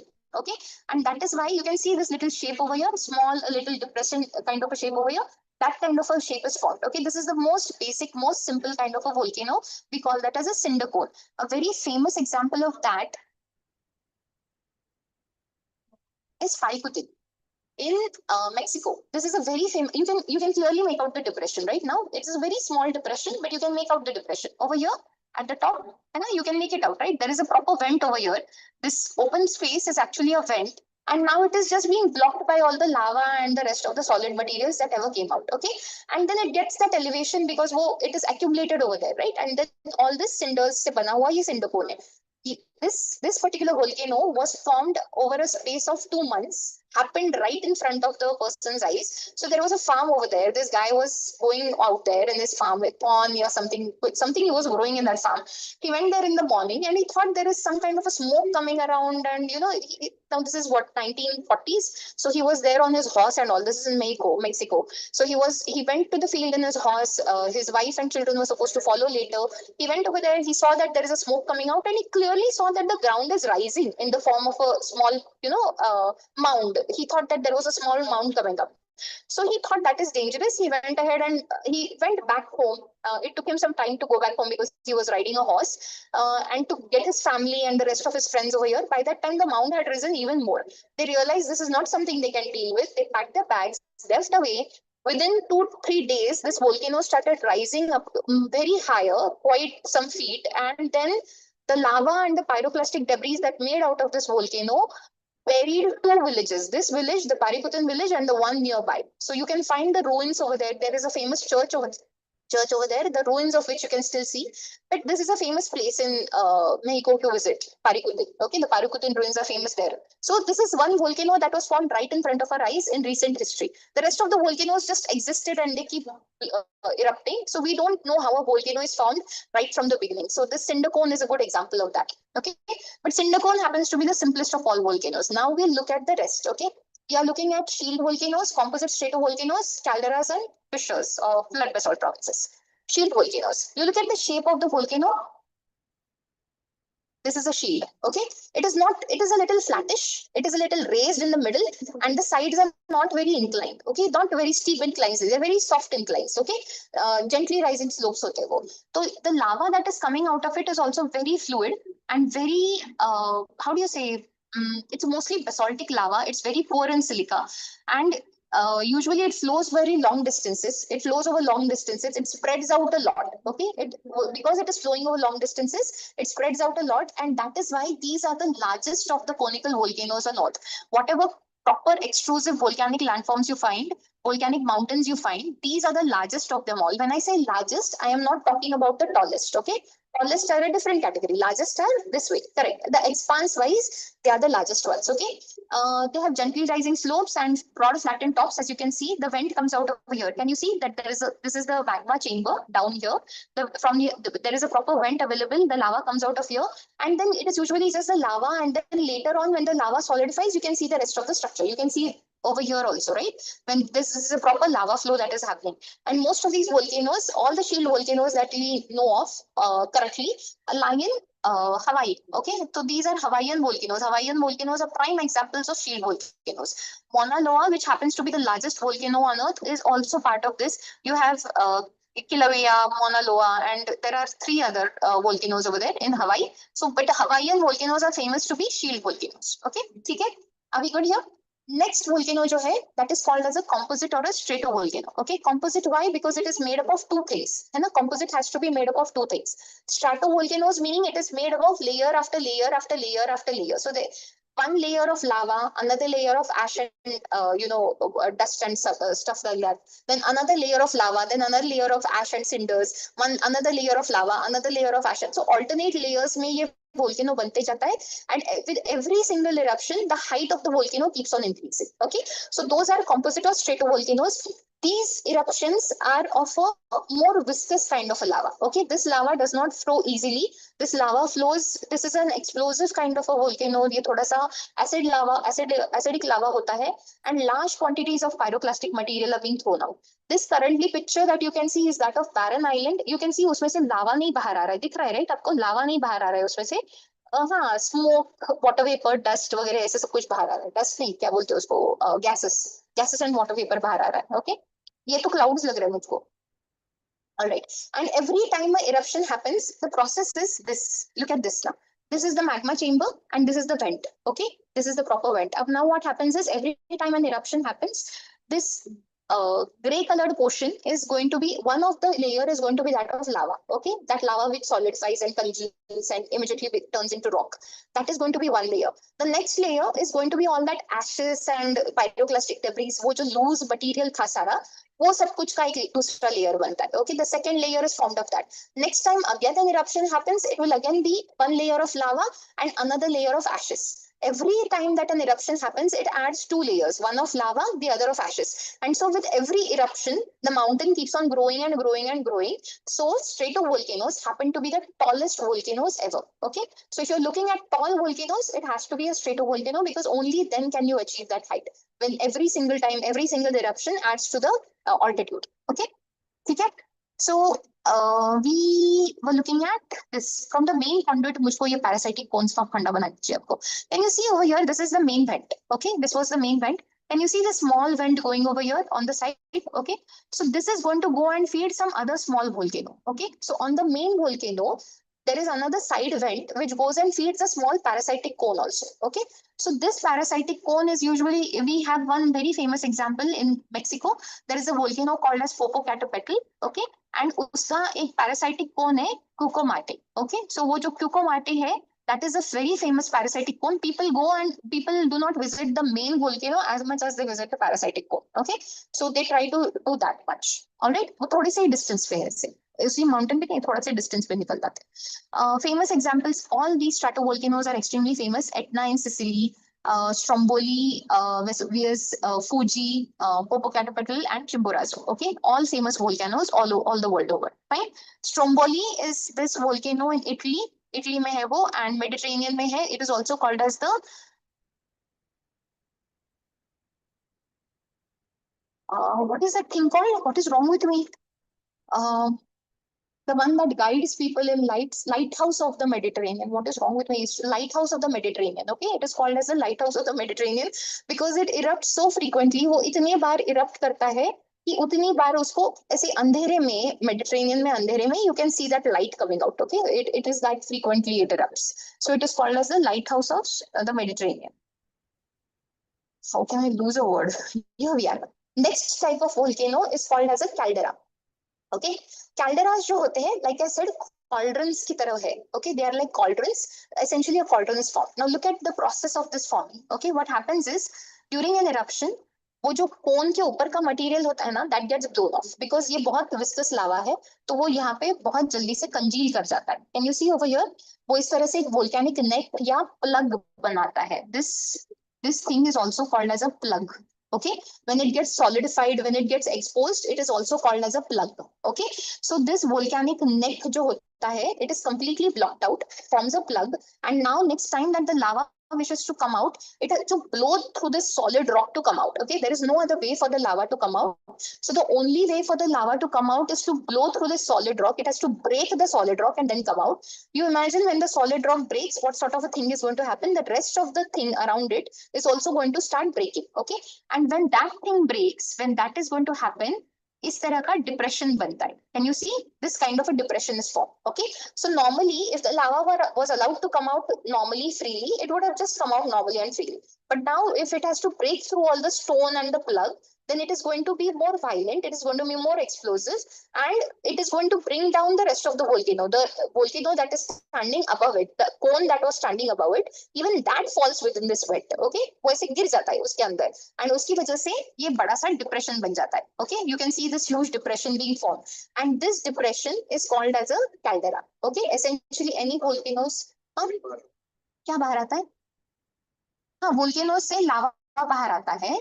Okay, लेकिन उसको बाहर आने के लिए उसको इस पत्थर को ब्रेक करना पड़ेगा, जो अभी पत्थर बन चुका है, सॉलिड पत्थर बन चुका है, बिकॉज वो लावा बहुत जल्दी कंजील कर गया, राइट? तो बहुत जल्दी से सॉलिड पत्थर बन गया. तो अभी अगर पत्थर को तोड़ के किसी चीज को बाहर आना पड़े, लावा को ही सही, लेकिन पत्थर को तोड़ के आना पड़े, तो वो बहुत रैपिडली एंड एक्सप्लोसिवली आएगा. तो सिर्फ ये नहीं टूटेगा, साथ वाला ये जो एरिया है वो भी टूट जाएगा. इसलिए ये जो गड्ढा जैसा चीज दिख रहा है आपको, वो ज्यादा बड़ा बनते जाता है. What should have been a smaller vent suddenly becomes bigger. This entire thing collapses. Original vent कुछ इतना सा ही था, okay? लेकिन now that whole thing above it has to collapse because this lava had to come out. It is going to break through the rock. Okay? So since that entire ऊपर का जो structure है वो नीचे उस went में collapse कर जाता है, एंड देन वो कोलैप्स करके भी उस वेंट को बंद ही कर देता है. Once the lava comes out, वो फटक से उस वेंट को बंद कर देता है. तो ये जो डिप्रेशन था आपका, वो सॉलिड हो जाता है. Okay, this entire depression becomes solid. Now it becomes proper solid. Okay, and then इसमें क्या नहीं होता है? होता है ना, इसीलिए तो उसका वेंट बड़ा हो जाता है ना. उसका जो कोन का वेंट है वो ज्यादा बड़ा हो जाता है. कोन का जो, हाउ डू यू से, the mouth of the cone becomes greater. ये नीचे बंद हो जाता है. हाँ, बंद हो जाएगा ना, क्योंकि सॉलिड मटेरियल उसके ऊपर चला गया ना अब, तो वो वापस बंद हो जाता है. सो नेक्स्ट टाइम जब उसका इरप्शन होना होगा तो वापस वही प्रोसेस होगा. बट कैल्डरास यूजुअली जब बन जाते हैं तो यूजुअली एक प्रोसेस के बाद वो दोबारा नहीं होता है. The reason why a caldera is formed is because that has to be one really violent explosion. So you will find a lot of calderas. For example, there is one that we discovered very recently. Philippines में है, अपोलाकी नाम का एक caldera है. वो तो Philippines सी के नीचे चला गया. Okay, if you see one in Greece, there is one called as Santorini. That is also beneath the agency, because see, these entire huge depressions, they were basically underwater mountains. Now, if there was a caldera that formed there, it is going to be filled with the sea water, right? Because that formed basically under the sea. तो agency के नीचे, Philippines sea के नीचे, ये सब कुछ मिल गया है आपको. Okay, दिख रहा है? अच्छा, कुछ अलग दिख रहा है. कैल्डेरा ही दिखा है. येलोस्टोन कैल्डेरा, येलोस्टोन का हो सकता है. लेक टोबा मिला आपको? Lake Toba, I can show you how Lake Toba looks like. They are showing you the depression without the water. That is a modified image. That can't be a real image. It has to be without the water. It is filled, it is beneath the Philippine Sea. It cannot be without the water. Can it be with the water?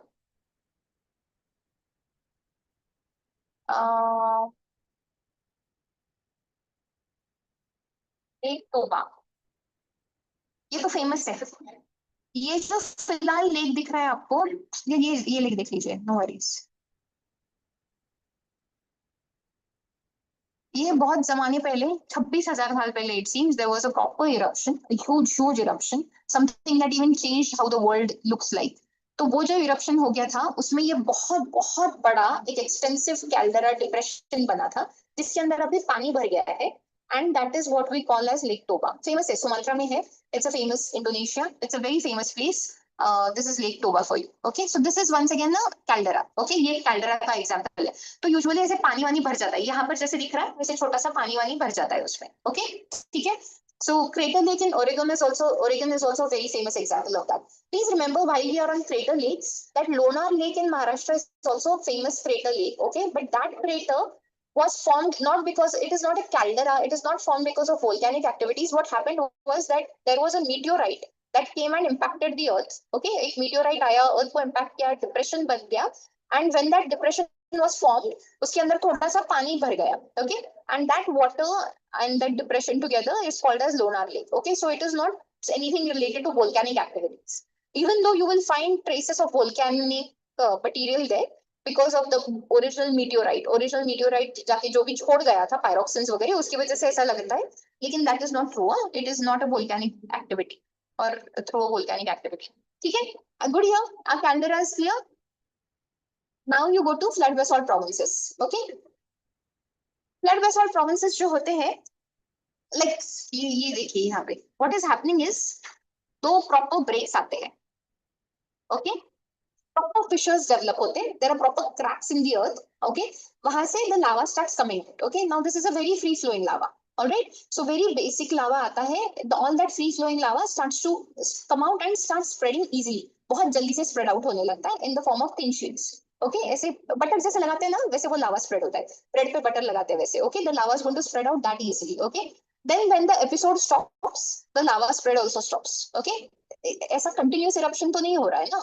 So clearly there is a proper one episode of eruption, the lava comes out, spreads, and the whole process stops. Okay, say a few months later another eruption happens, again the lava comes out, the lava spreads, there is another sheet of lava, and it stops. And then once the lava is going to cool and solidify, it is going to turn into basaltic rock. Why? Because basalt is formed when igneous molten rock or lava is exposed very quickly to external elements. It cools down very quickly and has to solidify very quickly. Okay, so if it is exposed like this to external elements, तो वो quickly जल्दी से cool होता है, solidify हो जाता है, rock बन जाता है, basaltic rock बन जाएगा. Okay, every single time जब इस vent में से, इस fissure में से eruption होगा, तो clearly वो lava जल्दी से spread हो जाता है and उसका एक नया sheet बनता है.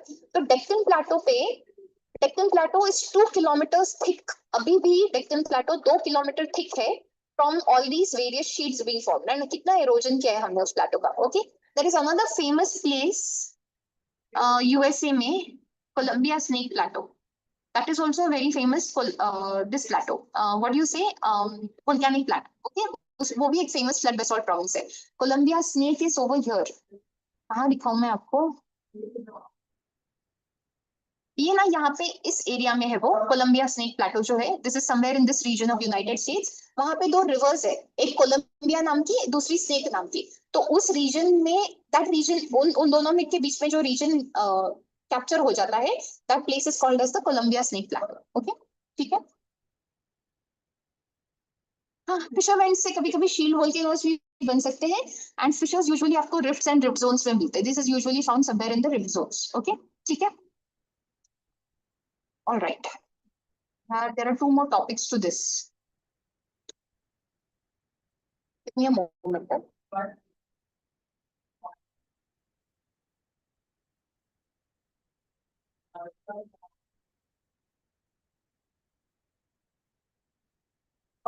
Let's look at the various types of eruptions. We are not worried about this because you will never be asked. I have never seen UPSC question you on the type of eruptions. Okay, but we are concerned with what kind of eruptions will give you what kind of effect. Okay, for example, you should at least know that Icelandic eruptions, there are basically eruptions that will go from very quiet to very explosive. Okay, we are taking eruptions that way. So Icelandic eruptions are supposed to be very quiet, very very non-explosive, very silent eruptions. Okay, उससे usually lava plateaus build कर सकते हैं. Hawaiian eruptions other shield volcanoes kind के, तो वो भी थोड़े से quiet होते हैं. Radial fissures होते हैं, तो radially lava बाहर आता है and then clearly वो उसके बड़े बड़े volcanoes बनाता है, large volcanoes, but clearly not very high. Okay, Strombolian is frequent outbursts because like I discussed, right, Stromboli is called as the what do you say, lighthouse of the Mediterranean. तो बहुत multiple times ये outburst होते हैं, lava बाहर आता है and gases बाहर आते हैं. Okay, Vulcanian are supposed to be a little more moderate explosion, a little more explosive. And you can see these this forming. Can you see this Vulcanian eruption? You can see these dark clouds forming over here. So that kind of a thing also happens. Okay, you can see clearly. You can see those eruption clouds forming. Okay, and वैसे convoluted shapes बना देता है. That's the Vulcanian kind of eruption. Now you come to a very important part. We are looking at the Pelian kind of eruption. Okay, वो Saint Martin एक नाम के islands है Caribbean में यूएसए के पास. वहां पर एक माउंट पीले नाम का माउंटेन है. ओके, वोल्केनिक माउंटेन है. So when that mountain erupted sometime in 1930s 1940s में कभी तो इरप्ट हुआ था वो. इतने जल्दी within minutes it had buried the entire village. Only 2 people survived out there. Okay, or maybe nobody survived, maybe one person survived, I am not really sure. But there were any rarely any survivors over there, and it had literally buried the entire village underneath it. The reason why this kind of explosion is this kind of eruption is important is because of the material it produces. This is a kind of a volcanic flow, okay? A volcanic mud flow kind of बोलना चाहिए. अब इसको volcanic mud flow नहीं बुलाते हैं. ये 500 degrees temperature का होता है. नोए अर्दांत बुलाते हैं इसको. It is 500 degrees in temperature.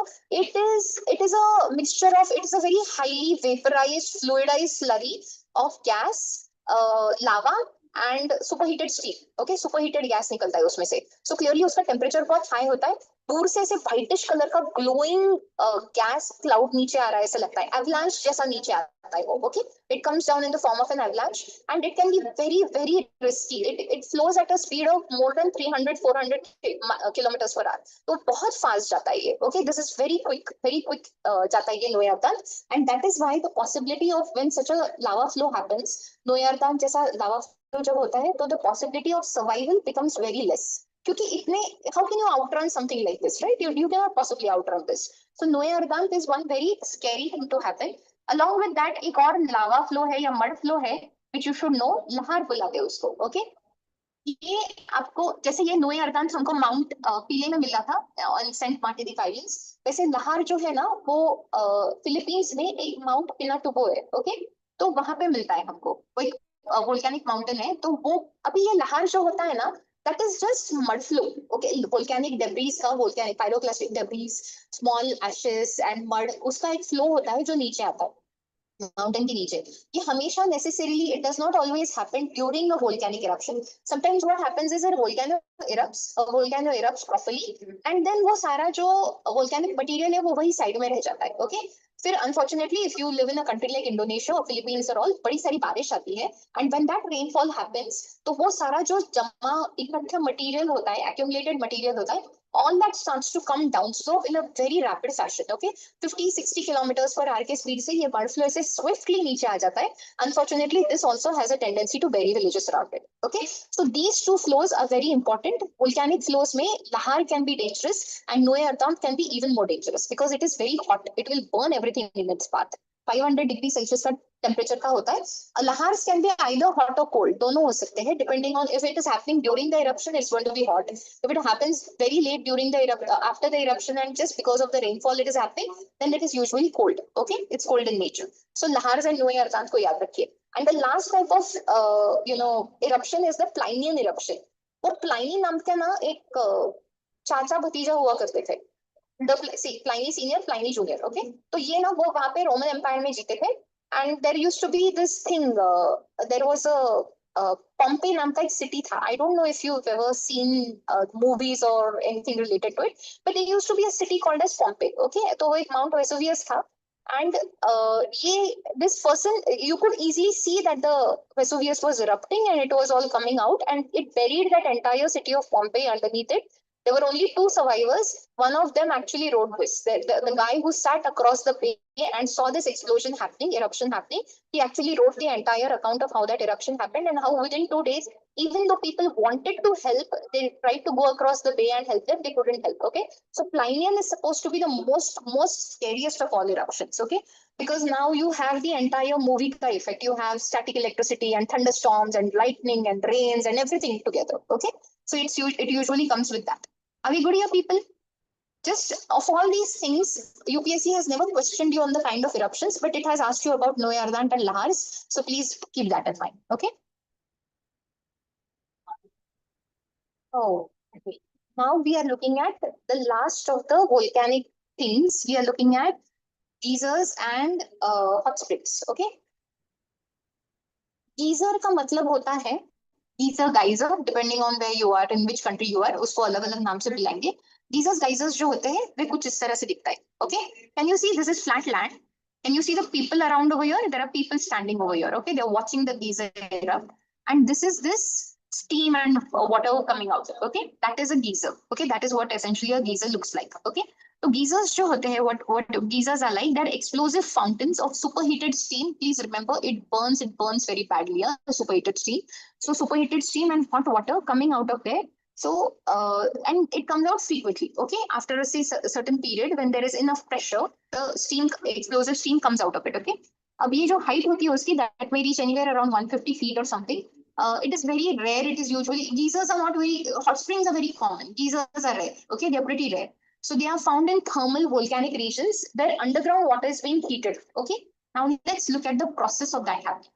Can you see this? This is the geyser coming out, okay? This is the geyser that we are looking at. And look, let's trace the vent over here, okay? This is the vent for it, all right? That is the vent.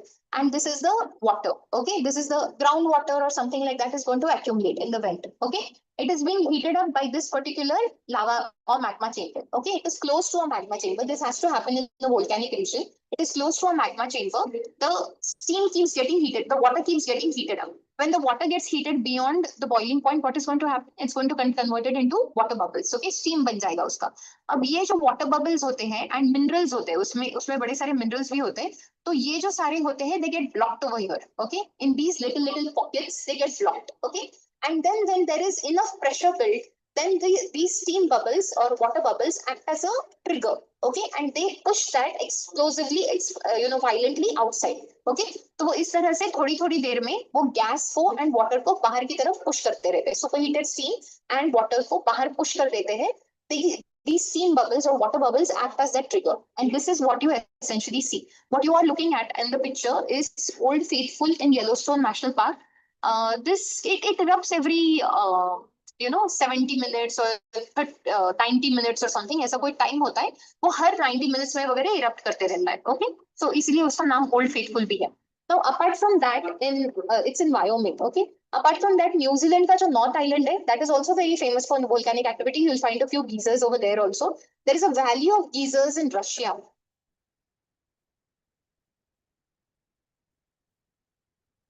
This place, can you see this place? Can you make out this place? This is called as Kamchatka. Okay, that peninsula, it's called as the Kamchatka Peninsula. So यहाँ पे you will find once again lot of volcanic activity, because you see where it is. It's in the Ring of Fire, right? It's in the Pacific Ring of Fire. So you will find a lot of there is an entire valley of geysers over here. Okay, you will find a whole valley of geysers here. Also, Iceland has a lot of geysers. That guy, that famous singer,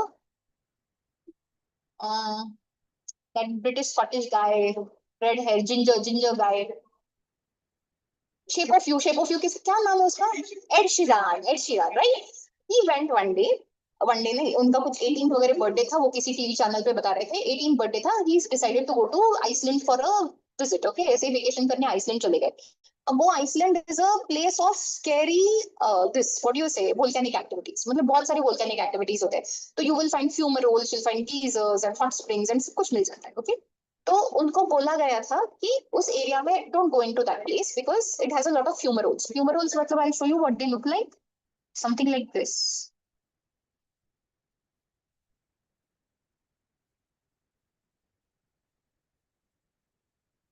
This is a good example of fumerole. Can you make out what a fumerole is? It's a normal small vent in the ground from which superheated steam is coming out. Okay, so and this is just the steam coming out when it does. Normally it looks very flat. Okay, so what happened? He went over there with his friends and he was told not to go in a certain area. But kids, he was what, 18 years old, teenagers. How much do they listen to people, right? So he went over there, and unfortunately his foot got caught up in this fumerole. He was wearing leather pants. The leather melted, stuck to his pant, and stuck to his leg, and he got a severe burn, and he had to be treated for it on a vacation. And he was telling this story, and from there I remember that fumaroles are something that you have to be rather careful of, because it is just a, how do you say, a miniature version of a geyser, because it won't give you that huge fountain, but it will give you just that amount of superheated steam enough to burn a person, right? So this is something you need to be careful of. Plume rolls, hot springs, geysers. Hot springs are still okay as long as you do not. Geysers for temperature is clearly very high, right? Once like the temperature is beyond boiling point, so clearly that is not something you can touch or go near. Hot springs, jo hote, you can go near that. Hot springs is just see this. The water is still heated up, but it does not come out in a volcanic, as a eruption fashion. Okay, it does not erupt. It does not come out like a fountain.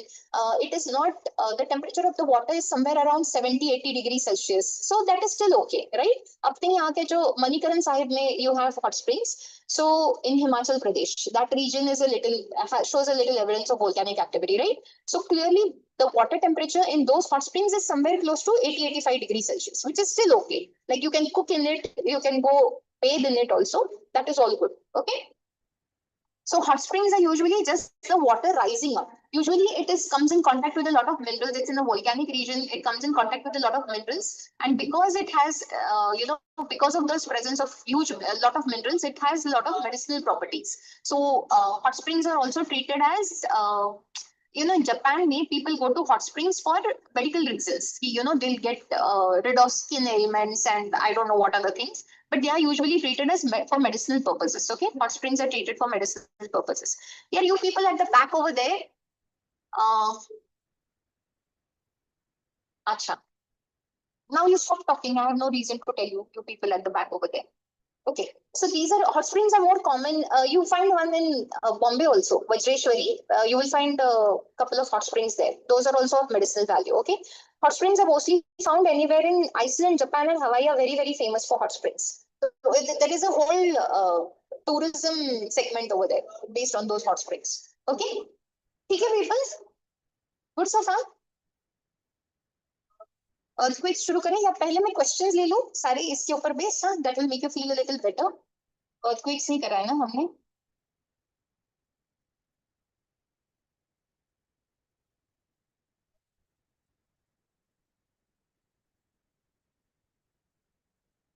चलो ये question answer देते हैं. Which one of the following is the lowermost or innermost intrusive igneous rock? Batholiths, very correct. Laccolith क्या होता है? वो जो mound shaped आता है. Okay. What is a lopolith? Saucer shaped. And what is a phacolith? Anticlines and synclines. Okay. That's a phacolith.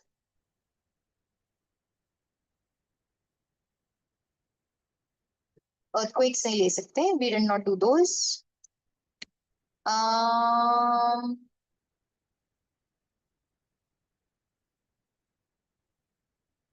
ये आप बता सकते हैं.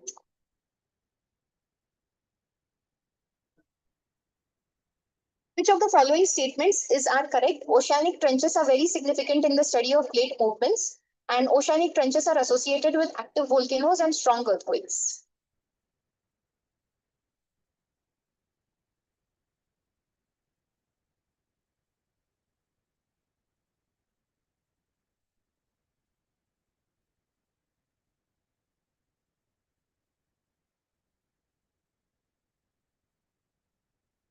क्या लगता है क्या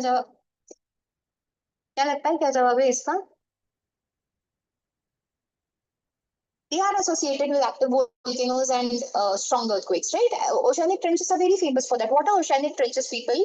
It's a subduction zone, right? One plate has gone beneath the other. The V that is formed at the junction is called as an oceanic trench, okay? So obviously they are significant in study of plate movement, and volcanic active volcanoes and strong earthquakes are associated with it.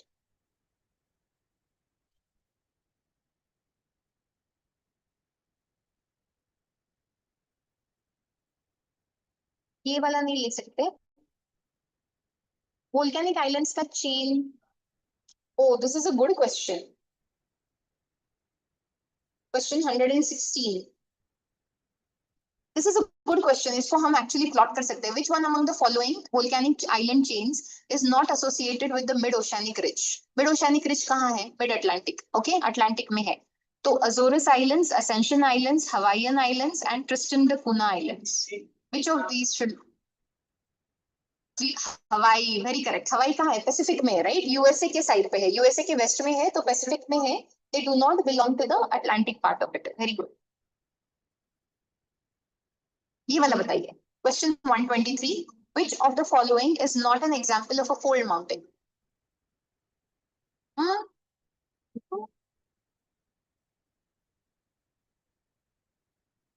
नहीं, Alpa Alps, Andes, Rockies, Himalayas सारे alpine ओरिजिनी का part है ना।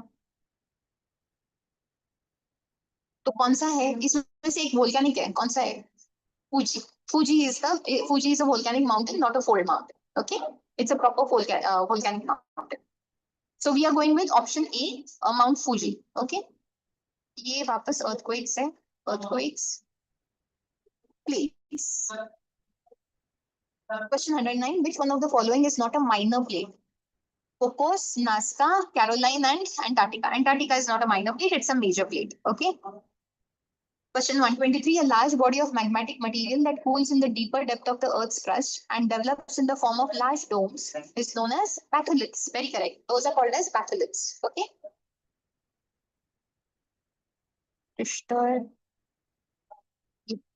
Question 115. In which one of the following folds is the axial plane found to be virtually horizontal? Axial plane माने this plane, the one जहां पर limbs incline करते हैं. तो ये virtually horizontal किस केस में हो गया है? Recumbent. Recumbent folds में it has gone absolutely horizontal. Okay, it goes horizontal in recumbent folds. Option C, recumbent is going to be the answer. Which one of the following is a major plate? Pacific plate. Pacific plate is a major plate. Cocos, Arabian, Philippine are all minor plates. You can still answer, but I have not covered this. Anyways, question 101. An upfold in a rock is called as a graben, a horse. This should not be a horse, okay? It should have been a host originally. Even UPSC is making typos. Anticline or syncline? Anticline, very correct. Upfold is called as an anticline. You're raising your hand for something? No.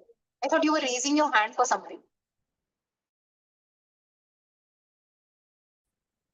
All right. Take a break, 5 minute break. I'll come back. We'll come back and done more. The quiz करते हैं.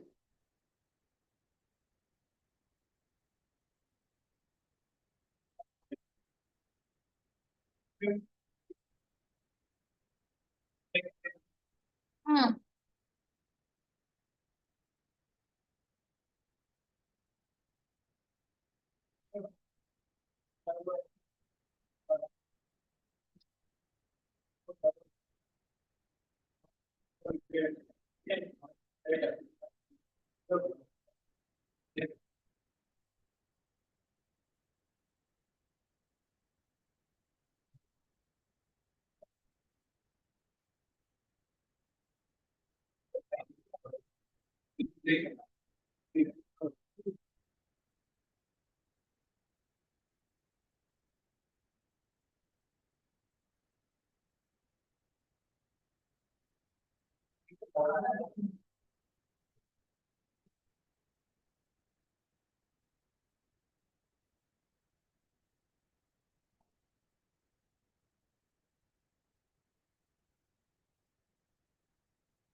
Yeah. The next topic is going to be earthquakes. We are looking at earthquakes here. Uh, this is the last of the endogenic movements that we are looking at. Okay. Earthquake meaning earth quakes or it shakes. Okay, that is what we are talking about. It is the shaking of the earth. So originally what is happening when we say that convectional currents were being set up and compressional and tensional forces were acting on the plates, what happens is that a lot of stresses develop in the earth. Okay, a lot of stresses develop, बहुत सारा stress develop होता है, and then at some point of time the earth cannot take all that stress and it releases that stress. Okay, it releases that energy, and that release of energy is what we call as earthquake. Because what we feel is when that energy gets released, the earth shakes, and that is what we essentially call as an earthquake. Okay, ठीक है. अभी उसका terminology देखते हैं. Let's look at the terminology for it.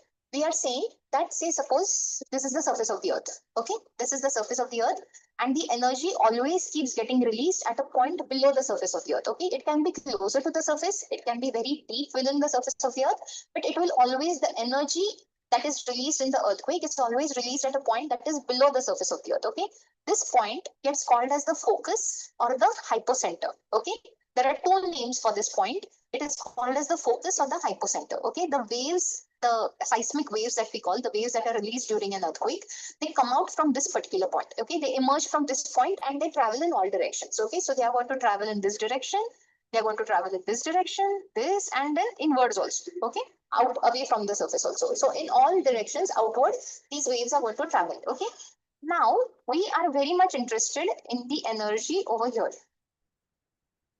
Okay, we said that the waves travel in this direction straight to the surface. Okay, this is the point closest to the focus. Okay, right on the surface, this particular point is where the earthquake is first felt. Okay, when we feel the earthquake on the surface, this is the point where the earthquake is first felt. We call this as the epicenter. Okay, if you ever read about an earthquake in the newspaper, you will always be told that such and such an earthquake happened of so much magnitude, say 5.6 magnitude or 6 magnitude or whatever.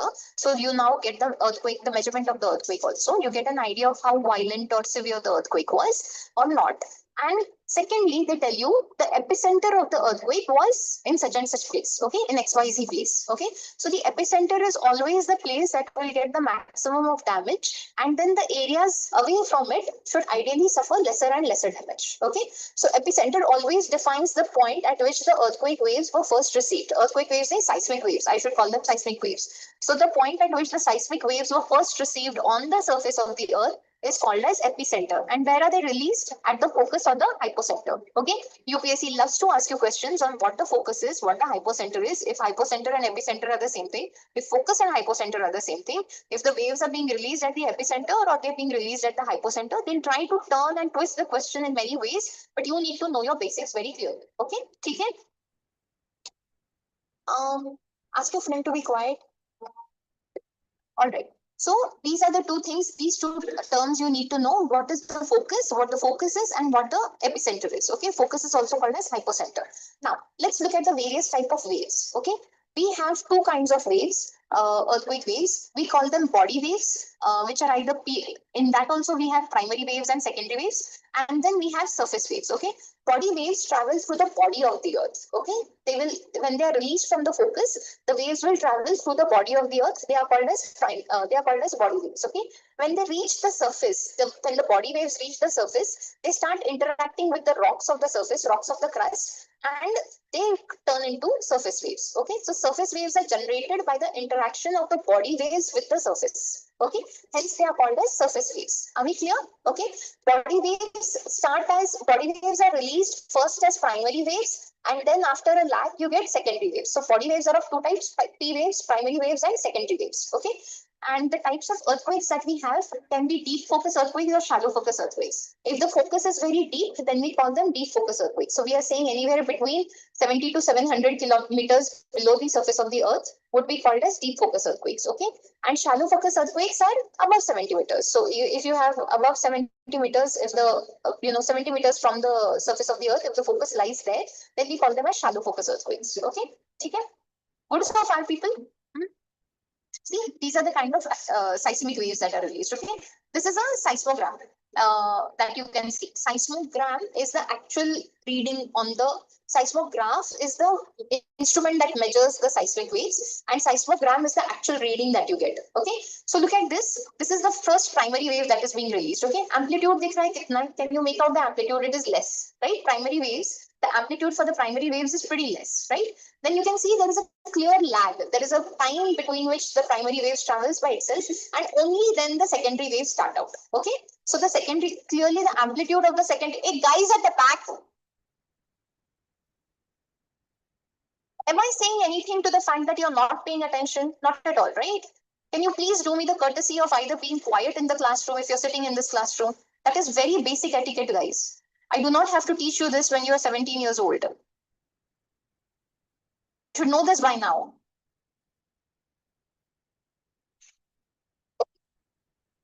So then clearly after a certain lag, you will find the secondary waves coming up. Okay.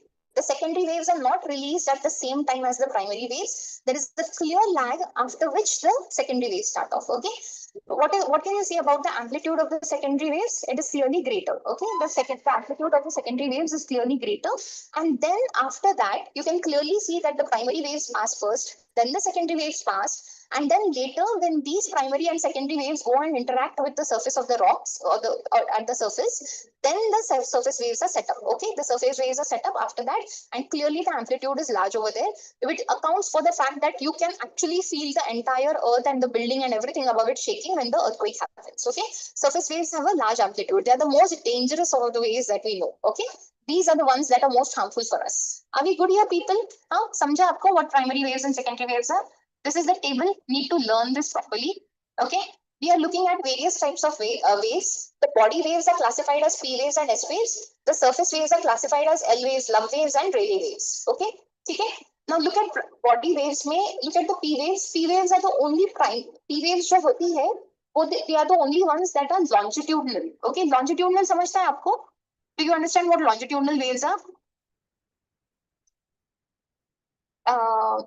Sound waves, compressions, rarefactions. They travel in a fashion parallel to the medium of propagation. Okay, the waves happen in a fashion parallel to the medium of propagation. Whereas transverse waves the wave travels in a fashion perpendicular to the wave. Perpendicular to the medium of propagation. Okay, so we are talking of longitudinal waves. Primary waves are longitudinal waves. Rest of them are all transverse waves. Okay. Primary waves are the fastest waves. They move at around 8 kilometers per second on an average, whereas secondary waves are a little fast. They are around 4 to 5 kilometers on an average, whereas L waves and Rayleigh waves are pretty slow. Okay, they're pretty slow waves. Primary waves are always the first to arrive at a surface. Then the secondary waves arrive, and then the primary and secondary waves together will interact with the rocks on the crust, and they will start the surface waves, and that is why then the surface waves feel the with the amplitude of the surface waves, you can feel the rocks of the crust moving. Okay, okay.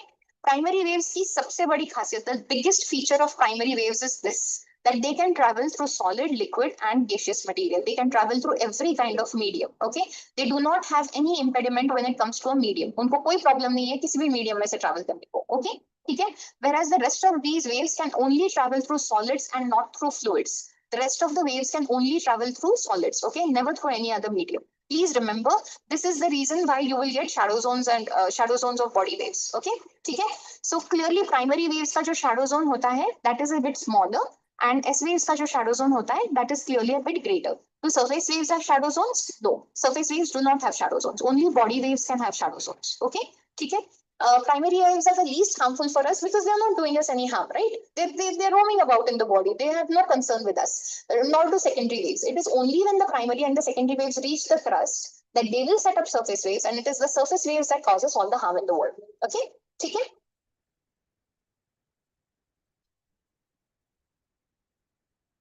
All right. Next, you come to shadow zone of body waves. Okay, now this you need to understand. Shadow zone meaning it is a specific region or a specific area on the earth where these seismic waves are not reported or detected. Okay, they cannot be detected, they cannot be reported over there because they do not travel that far. Okay, so essentially what happens is, let's look at this point. Okay, we are saying that this is the point, this is the focus. Okay, this is the focus where the waves are being released. Okay, so green karao kya hai? So you will be able to understand. इसको yellow करा दो. Let's make it yellow. Okay. So this is the focus. Okay. This is the focus from where the waves are being released. Okay. All the waves are being released at this point. Now they are going to travel in all directions. Okay. They will travel in all directions. We are saying there is a certain shadow zone in which these waves will not be detected at all. Okay. And we are trying to understand where the shadow zone comes from. Why such an event or such a phenomenon happens. Okay. That is what we are essentially looking at. So let's go there.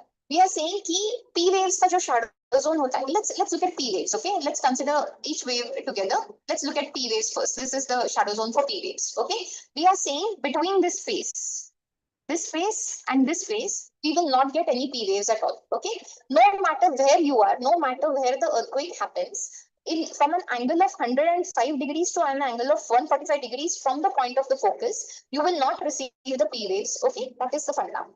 Now let's understand why that happens. We are saying P waves can travel through solids, liquids, and gases. Okay, so it can travel through everything. What do we know about the layers of the earth? That we know that the crust is solid.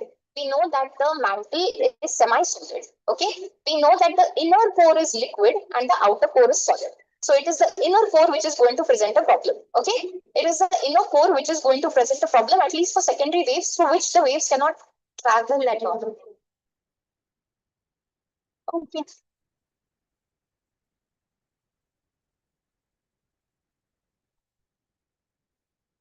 All right. Okay. So now let's look at this.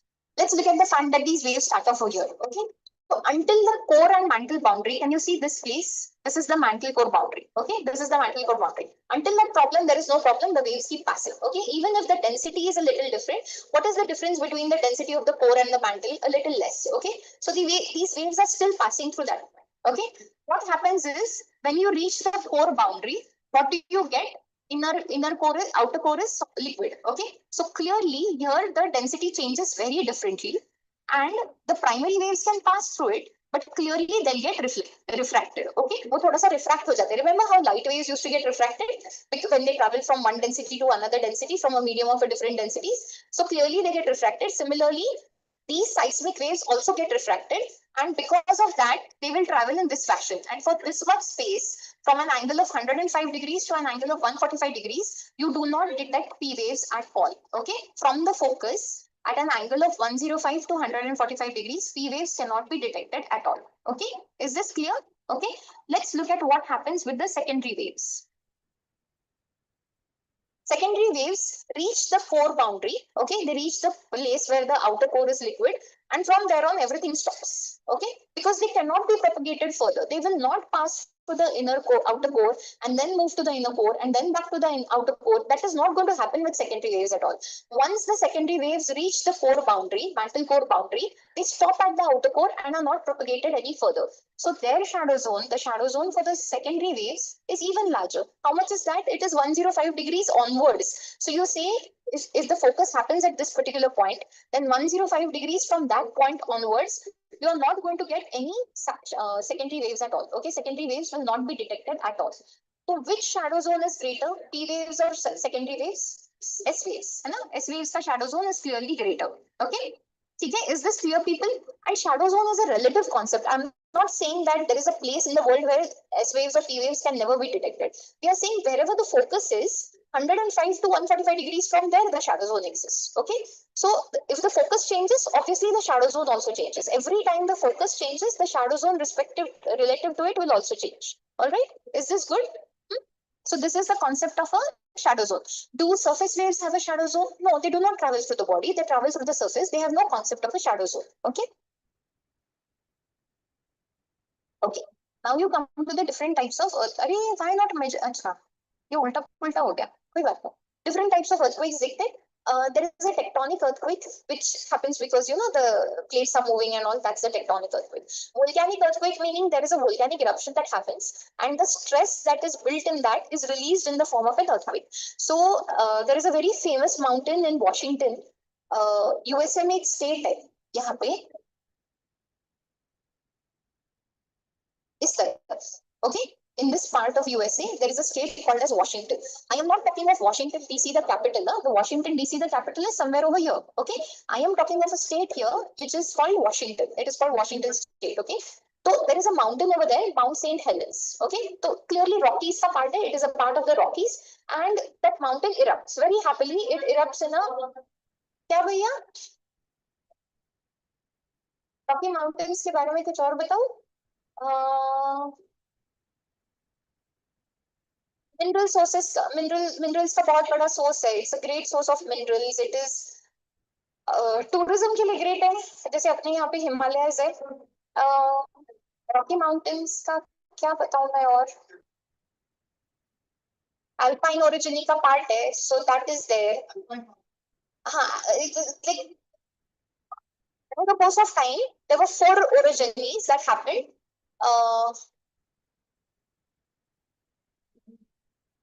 Caribbean. Caribbean is a sea, bhaiya, and the islands around that sea are Caribbean islands. It's a sea, bhaiya. It's a sea. It's a sea, and the islands. अभी यहाँ पे मैं West Indies नहीं make out कर पाऊंगी भैया. वो West Indies नहीं है. It is multiple countries that come together and play together as a team, isn't it? है ना. वेस्ट इंडीज का टीम मल्टीपल कंट्रीज से बनता है ना. एक सिंगल ये नहीं कंट्रीब्यूट करता है.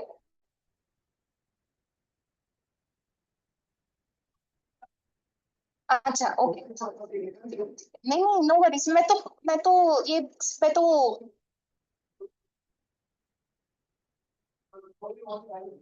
अच्छा, तो उसके लिए सेपरेट फिगर लगेगा भैया.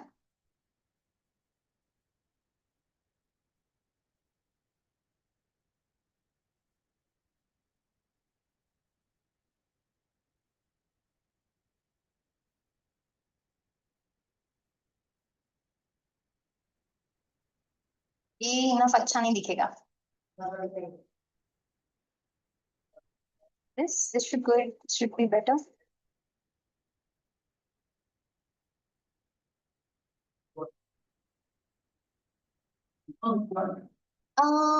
मुझे ब्लर्ड इमेज लग रही है सारी.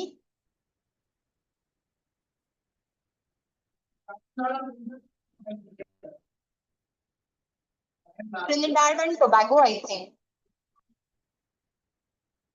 अच्छा, वो ट्रिनिडाड एंड टोबैगो ही दिखाओ. Let me check if Brian Dara is actually from there.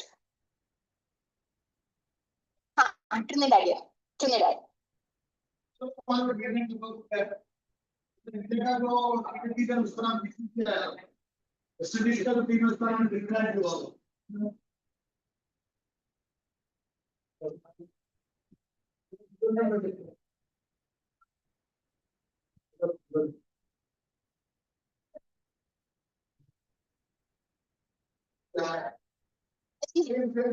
Same मेरा वाला मैप, उसमें उसमें आपको कैरिबियन नहीं दिखेगा, क्या दिखाना है? ये वाला, यहाँ पे जो, हाँ, I am trying to look for a place which will give me a good idea of where the Caribbean are. लेकिन वो ब्लर्ड होते हैं भैया, अगर वो खुल गया, हाँ, this is good, right, this is good place.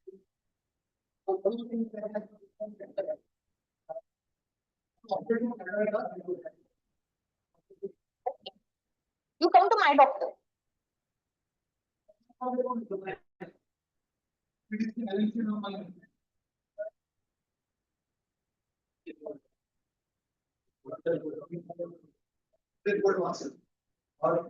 कौन वहां से? ओ,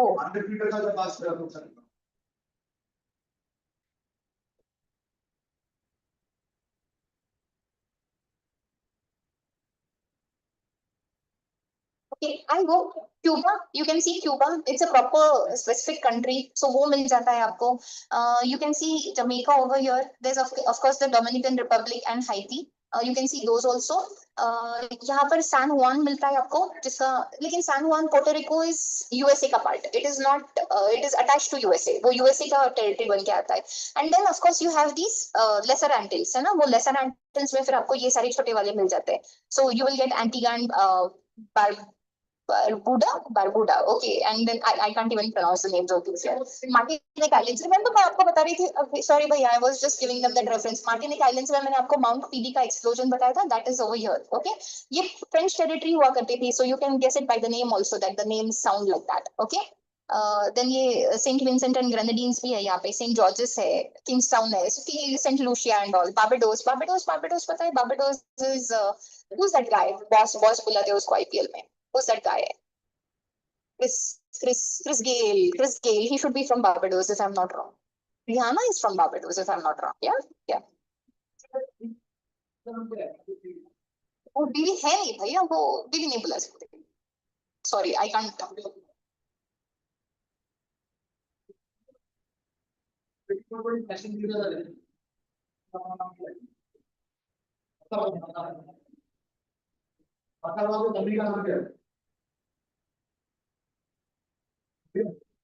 भैया मुझे होगा ना.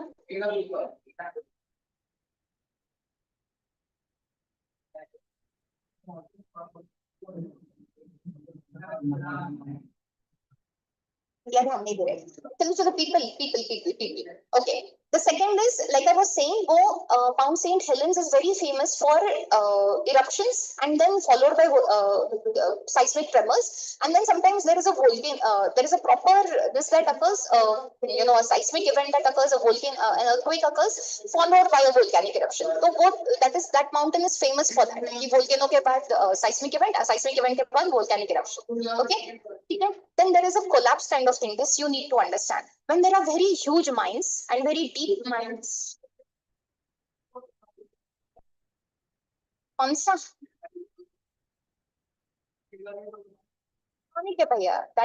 That should be a tectonic earthquake. What Koina experienced was a hydrostatic one.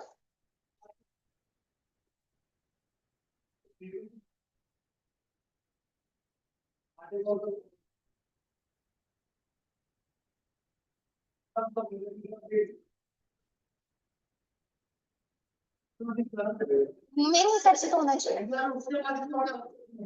बुज का earthquake बड़ा था. वो याद नहीं मुझको, लेकिन बुज should be greater. हाँ, बुज का लाटो 2001 or something, right? Brij magnitude 7.7 था. Yeah, it was a huge earthquake.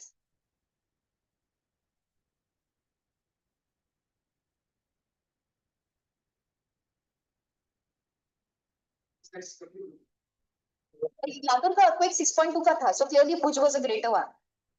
Okay, let me explain to you what a collapse is. Like I was telling you, when the mines, when you operate on underground mines and they are pretty deep, then you can't just simply go layer by layer, right? I mean, you can't just simply mine like an open cast mine. Open cast mines ko kaise mine karte? You just go open up the mine and start mining things, because the mines are pretty shallow. You don't have to go very deep. But if you operate in proper deep mines, so what you do is that you put in a ladder kind of a thing. Okay, so and then you operate level by level. Okay, so first you bring down a tunnel and operate until here, and then you operate on this particular level. When this level is done, when the mining for this level is done, then you go even deeper and mine on another level. Okay, once the upper two levels are done, then you go even deeper and mine on the third level. Okay, this is how usually underground mining is done. So what happens now is, while you are mining on this part and the mining is done and you think you have excavated enough minerals from there, you've gotten enough minerals out of there, this floor is going to serve as the roof for the next level, right? For the lower level, this particular floor is going to serve as a roof for that. Okay, this is the roof for this second level. This is the first level, this is the second level, right? So now what happens? The roof is already weakened. All right. So any little tremor or a huge tremor can set it off and the roof can collapse. Okay. So when such a roof collapses, it produces a huge impact, and that is what can cause an earthquake. That is a trigger for an earthquake. Okay. Because that is a point of releasing energy. All right. Next is a proper explosion. When we do nuclear explosions, chemical explosions, so that is a huge thing for it to happen. Reservoir induced. This is a good one. We built Koina Dam in India way back in the 60s, and then we got an earthquake in Pune, a nice thing in Pune around mid 60s, okay, or early 70s. I don't remember when now. So clearly around that time we had the thing is when you collect the water in a dam like this, okay, the water that was nicely flowing away someplace, you collect it, you bind it, you collect it, and you put it in a place, it starts to exert pressure. The pressure that was first freely distributed across that entire stretch of the river is now put in one single place. Okay, and there is an extra buildup of pressure over there, and because of that, because of this hydrostatic pressure, sometimes earthquakes can happen. Three Gorges Dam in China is a very famous example of that. It has got really all related problems. उनके पास earthquakes होते हैं, उनके पास landslides होते हैं. All this is because of that particular dam. It is helping them out economically a lot, but it is clearly causing a lot of ecological problems also, ecological and geographic problems. Okay. The other type of classification, because dams usually help the economy, right? Dams usually help the economy. Like you get water whenever necessary for hydrostatic electricity production. You can irrigation, more importantly, transportation. If the waterways are controlled, that is, and China keeps doing that, right? It's very modernized in that sense. China is very good in that sense, and they do a lot of electricity generation around there. They're good at green energy also. So China does that. Okay. Defocus. The next type of earthquake classification is depending on where the focus of the earthquake lies. Okay. If the focus is very deep, say around 300 to 700 kilometers shallow, not deep. तो shallow का मराठी या Hindi word भी नहीं पता. What is shallow? What is the Marathi word for shallow? Uthad. Uthad. पानी उथड़ असतं. And what is the Hindi word for shallow? I have no clue. जो गहरा नहीं हो वो shallow है क्या? ऐसा बोलेंगे? ऐसा थोड़ी हिंदी बोलते हैं. Anyways, here we are. So defocus earthquakes are clearly those earthquakes जिनका focus जो होता है that is very deep, some 300 to 700 kilometers from the surface. And this is the point that you need to remember, that these deep focus earthquakes are usually found in the subduction zone. Remember when I said that two plates come together, okay? Subduction zone or Vadati-Benioff zone. हाँ, दो scientist का नाम है, एक Japanese, एक American है शायद या कैनेडियन है, आई एम नॉट श्योर. नहीं, हाँ, बेनियोफ विल बी कैनेडियन और अमेरिकन, जो भी होंगे वो. I thought he might be French, but turned out to be American or Canadian, whatever. Possibility of him being a French Canadian is greater.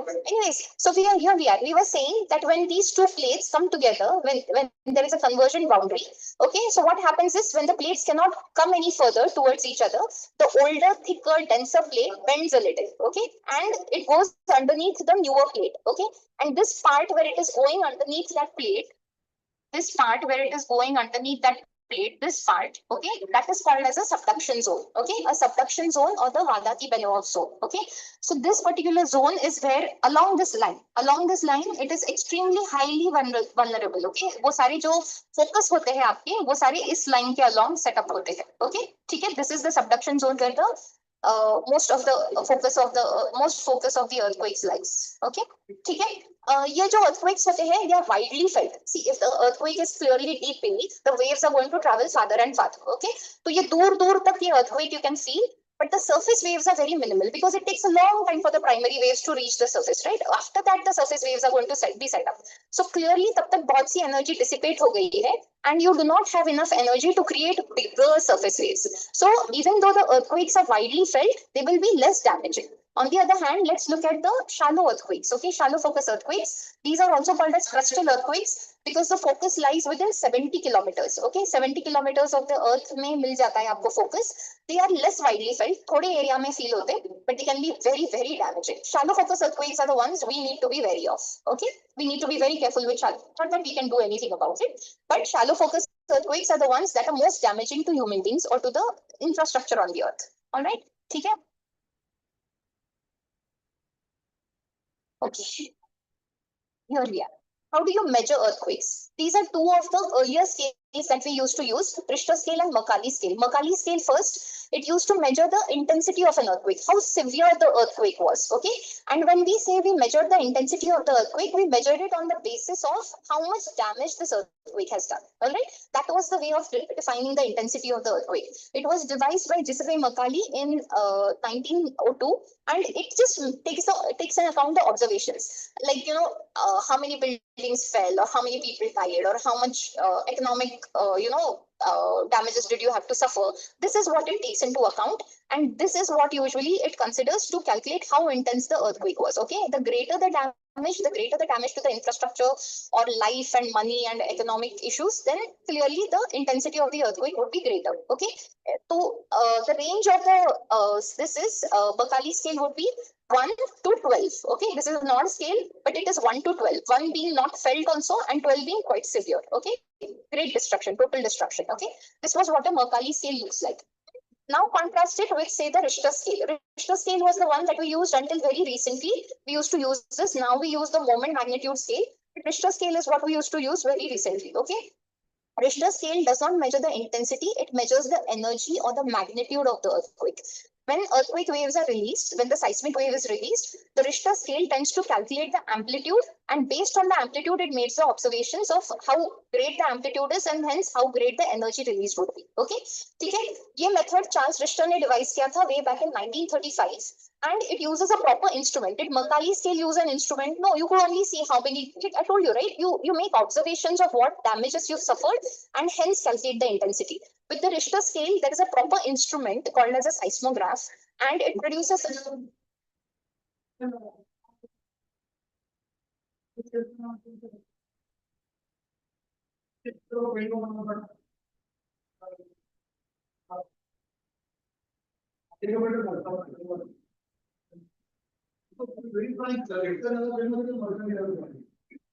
Richter scale is pretty famous, but now we do not use that, bhaiya. Moment magnitude scale use करते हैं. Moment magnitude scale. It calculates the seismic. Mercalli तो बहुत ही basic था, तो अभी उसको तो तभी बहुत दिन पहले ही छोड़ दिया.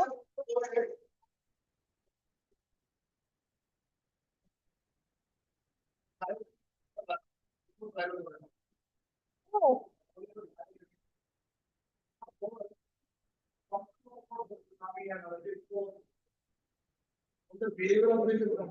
Yeah. I have no clue, bhaiya. I'll look for it.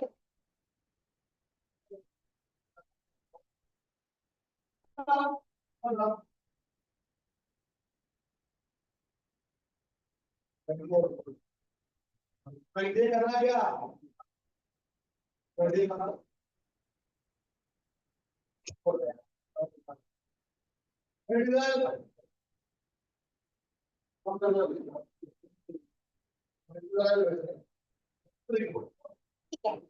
There are a multitude of such birds, migratory birds usually, because they are very sensitive.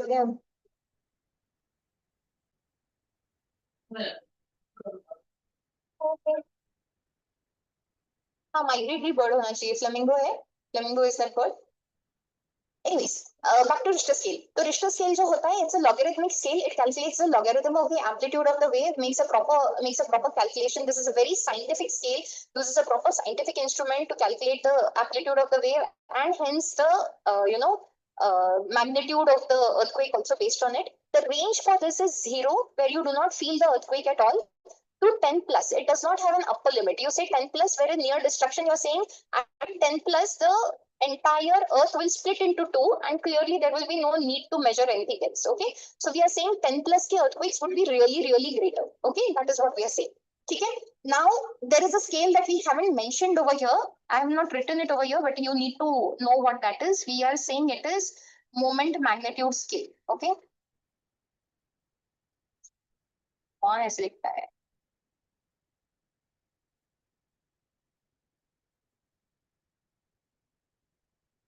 All right. So we are talking about the moment magnitude scale. ये क्या करता है ना, ये scale जैसे ये wave का amplitude measure करता था, ये seismic moment measure करता है. Okay, this scale measures the seismic moment. And when I say seismic moment, what it is measuring is, it is taking a calculation of, it's second, sorry. It is taking the calculation of, there is a fault, okay? There is a proper fault along which the stress is occurring and this energy is being released. तो वो उस fault का area major करता है. It measures the area of the fault. It measures the slip, जितना slip हुआ होगा वो ब्लॉक अलोंग दैट फॉल्ट, वो मेजर करता है. Area, slip and length of the fault. Length, seismic moment. It measures the seismic moment, bhaiya, and that is why the calculations are far accurate, especially for Richter scale. When it used to go for larger earthquakes, when it was dealing with smaller earthquakes, it gave a pretty accurate magnitude. Okay, when it used to work with larger earthquakes, clearly उसका वो calculation का problem, logarithmic scale है ना, तो वो scale थोड़ा सा अलग हो जाता था, saturate हो जाता था वो, तो clearly वो accurate descriptions या accurate magnitudes नहीं calculate कर सकता था. So we went to calculate this particular scale, moment magnitude scale. It was devised by another Japanese guy, Hiru somebody, and some another guy called as Thomas Hanks. Okay, so these two people devised this scale, and this is a pretty accurate scale that we currently use. So even if you go around reading newspapers, you will see that the measuring scale has to be the moment magnitude scale. MW में calculate करते हैं वो उसको. MW ऐसे calculate करते वो उसको, जैसे रिश्टर स्केल पे बताते थे ना एक डेढ़, वो मैग्नीट्यूड मोमेंट स्केल के लिए है भैया. वो range of scale is felt that. Please remember, Richter scale does not have an upper limit. Okay, are we good here, people? Sorry,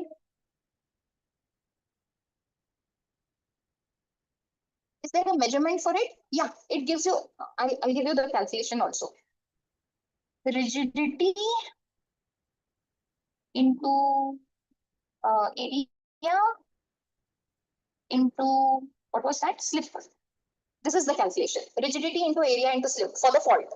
What is the rigidity of the fault into what is the area of the fault into how much is the slip, कितना slip हुआ है वो block, उतना calculate करना है, and that will give you the seismic moment. And इसका जो calculation होगा, that will give you the magnitude of the actual earthquake.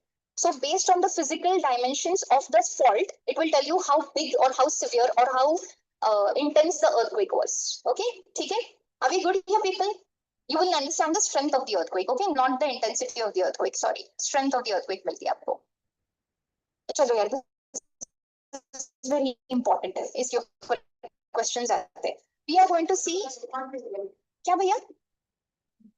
हाँ, because अभी मैं वही explain कर रही हूँ कि it is along that circumpacific ring of fire. हाँ, Mariana Trench Philippines की तरफ है, but yes, उसी थोड़ा सा नीचे आना पड़ेगा, westwards. But yeah, you will get that. Hiru Kanamori is the name of the guy. USGS. United States Geological Survey something. India का क्या होता है? हाँ, तो बाकी के लोग हमको वो ऊपर का कश्मीर नहीं देते, वो ऐसे छाट देते उस वाले पार्ट को, बट हम उसको नहीं मानते ना भैया. हम तो रहते हैं वहां पे. As long as a military stands there, the place remains under a control. If the military doesn't stand there, let alone civilians, but if the military stands there, the place is under a control.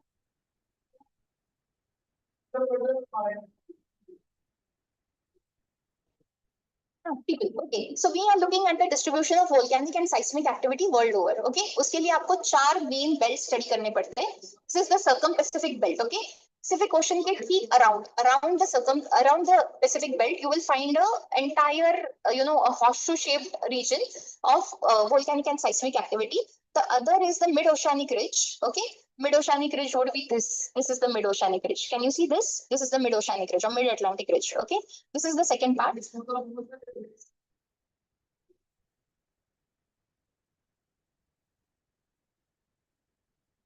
Ridge is any mountains का chain.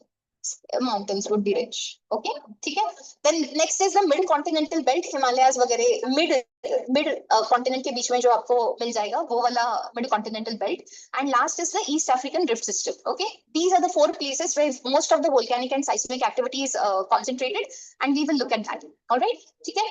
So let's look at the circum-Pacific belt. It is also called as, it is more famously and non-technically known as the Pacific Ring of Fire. Okay, we are looking at this region. ये वाला region. Because it has a lot of volcanic activity. दुनिया का सबसे ज्यादा volcanic activity यहाँ concentrated, almost 70-80%. US, Chile, Japan, Solomon Islands, Mexico, Antarctica, Russia, Papua New Guinea, Indonesia, Canada, Peru, Taiwan, Philippines. क्या? यहाँ पे इस तरफ होना चाहिए. यूएस नॉर्थ का यहाँ पे होना चाहिए. इधर होने चाहिए सोलोमन आइलैंड्स. वो पूरा लिस्ट दिया है मैंने भैया कि कौन से countries are affected by it. Okay, ठीक है. सो ये हॉर्सशू शेप में नहीं, एक्चुअली एलेक्स ब्रेन क्या होता है ना, वो जो पैसिफिक ओशन है उसके अराउंड के, Pacific is a plate, right? It's a proper major plate. Now the plates surrounding it are all convergent boundaries. Most of them are convergent boundaries. So जहां जहां कहीं वो boundaries converge करते हैं, वहां पे you will obviously get that subduction zones and hence the volcanic and seismic regions. Okay, that is what is happening over here. So it traces the boundaries between several tectonic plates. Pacific के साथ you will get the Juan de Fuca, Cocos, Indian Australian plate, Nazca plate, North American plate. इस तरफ you will get the Eurasian plate. इधर North American plate है, ये Juan de Fuca है, यहाँ पर Cocos plate है, this is the Nazca plate, नीचे Antarctic plate है. इस तरफ come to the left hand side, in south you will get the Indo-Australian plate, the Philippines plate. तो वो सारे plates के साथ जाके ये interact कर रहा है एक Pacific plate. And because of that, it will have so much, वो जो plate boundaries है वहां पे आपको एक ना volcanic and seismic activity दिखता है. Okay, ठीक है.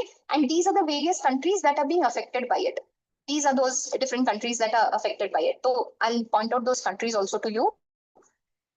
So you should not feel this. We are talking about the west coast of USA. See this, we are talking about the west coast of USA over here. Okay, then we are talking about Chile. Chile is very important over here. That is one country. This is Japan over here. You will find Japan and Solomon Islands and all that places. You will find Mexico over here. This is Mexico between North and South America. Then there is Antarctica. Of course, Antarctica will get one. Russia, I already explained to you Kamchatka province, where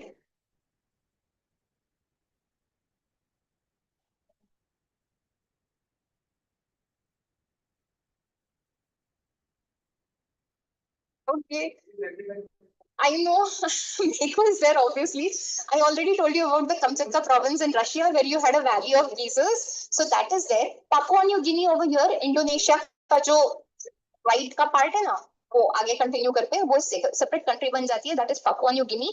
And then Taiwan, Philippines, Guatemala. So all these places will essentially have a lot of volcanic and seismic activity. Okay, ठीक है.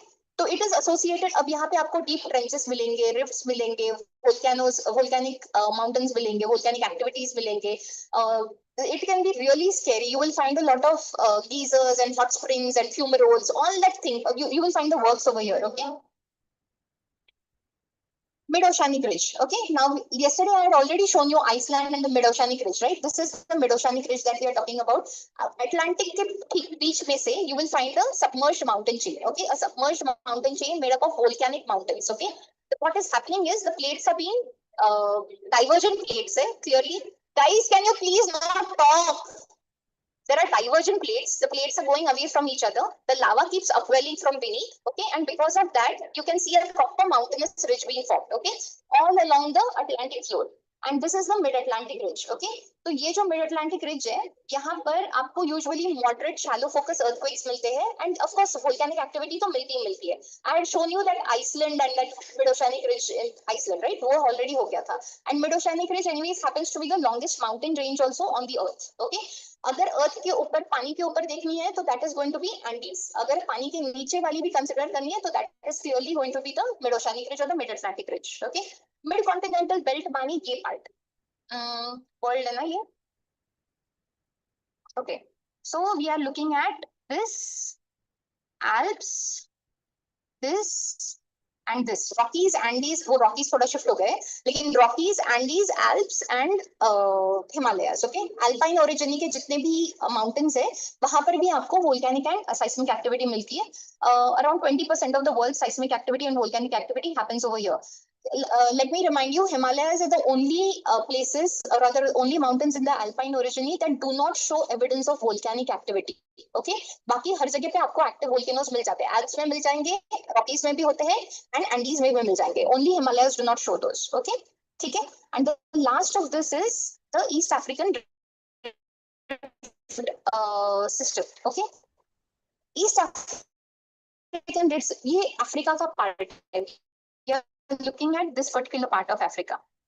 See this, Africa, ये Ethiopia वगैरह वाला जो part है, Somalia, Ethiopia, वो वाला part दिख रहे हैं हम लोग. Just for this.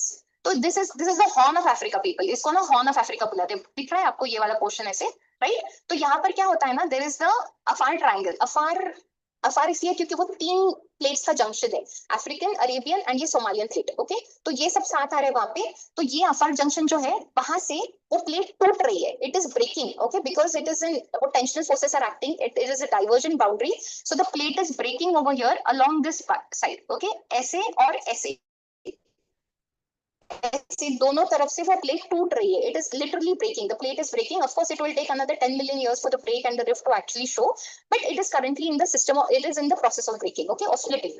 So African plate is going to separate into the Nubian plate and the Somalian plate. Somalian plate अलग हो जाएगी, Nubian plate अलग हो जाएगी. Okay, this is what is going to happen. So there are 2 branches to it. Obviously, I have to make it red in color. Obviously, okay, हाँ, अभी ठीक है, दिख रहा है आपको? This is the eastern branch and this is the western branch. Okay, this is how the plate is breaking. So वो जो eastern branch है, that extends from Afar Triple Junction to Mozambique, all the way up to Mozambique, whereas the western branch will go through the Albertine Rift and then southwards वो थोड़ा सा मालवी की तरफ आ जाता है. Okay, the reason why we study the East African Rift system is because बाद में जब आप world geography पढ़ते हैं, तो you will clearly get a lot of deeper lakes. You will find a lot of volcanic systems, volcanic mountains and all those going over here. Okay, all those associated with the East African Rift system. You will find all of those over there. Okay, estimated time for the split, like we discussed, is around 10 million years, and the countries that it runs through is Ethiopia, Kenya, Uganda, Rwanda, Burundi, Zambia, Tanzania, Malawi, Mozambique. Okay, and active zone for volcanic and seismic activity. UPSC has never, NDA exams have never seen a question asked based specifically on East African rift system, but there will always be a question on how the volcanic and seismic activity gets distributed all around the world. And then you should know that Pacific has the largest concentration. The Circum-Pacific belt has the largest concentration. East African rift system clearly up to this is concerned, up to Africa is concerned. Okay, because the rift is still happening. And then of course you go forward and say the mid-continental ridge and mid-Atlantic ridge also shows plenty of evidence of seismic and volcanic activity. Right? Sure.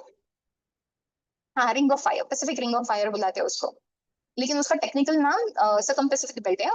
We are looking at that. चलो यार, 5 minutes. I need 5 more minutes. Which this one? हाँ जी.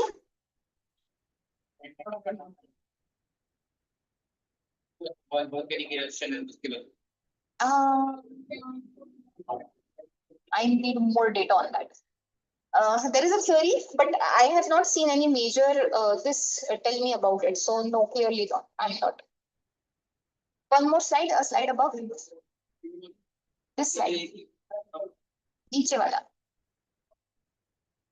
अच्छा, उसको बड़ा कर दो. Okay, okay. Now, is it complete? You get these notes, Baba. Yeah, you will get a PDF for these in the group sometime. हवाई भी Pacific Ring of Fire में fall करता है, USA का West Coast ना. If people look at the effects now, volcanic eruptions के मेरे 2 ही slides बचे हैं, I'll finish those.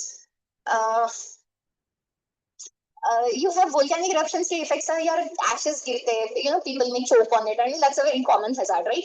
Lava, pyroclastic flows, I already told you, Nui Ardhan and lahars can just bury villages, everything, they will kill and destroy everything in its path. Soils become, one good effect to it is that soils can become enriched and they'll become more fertile.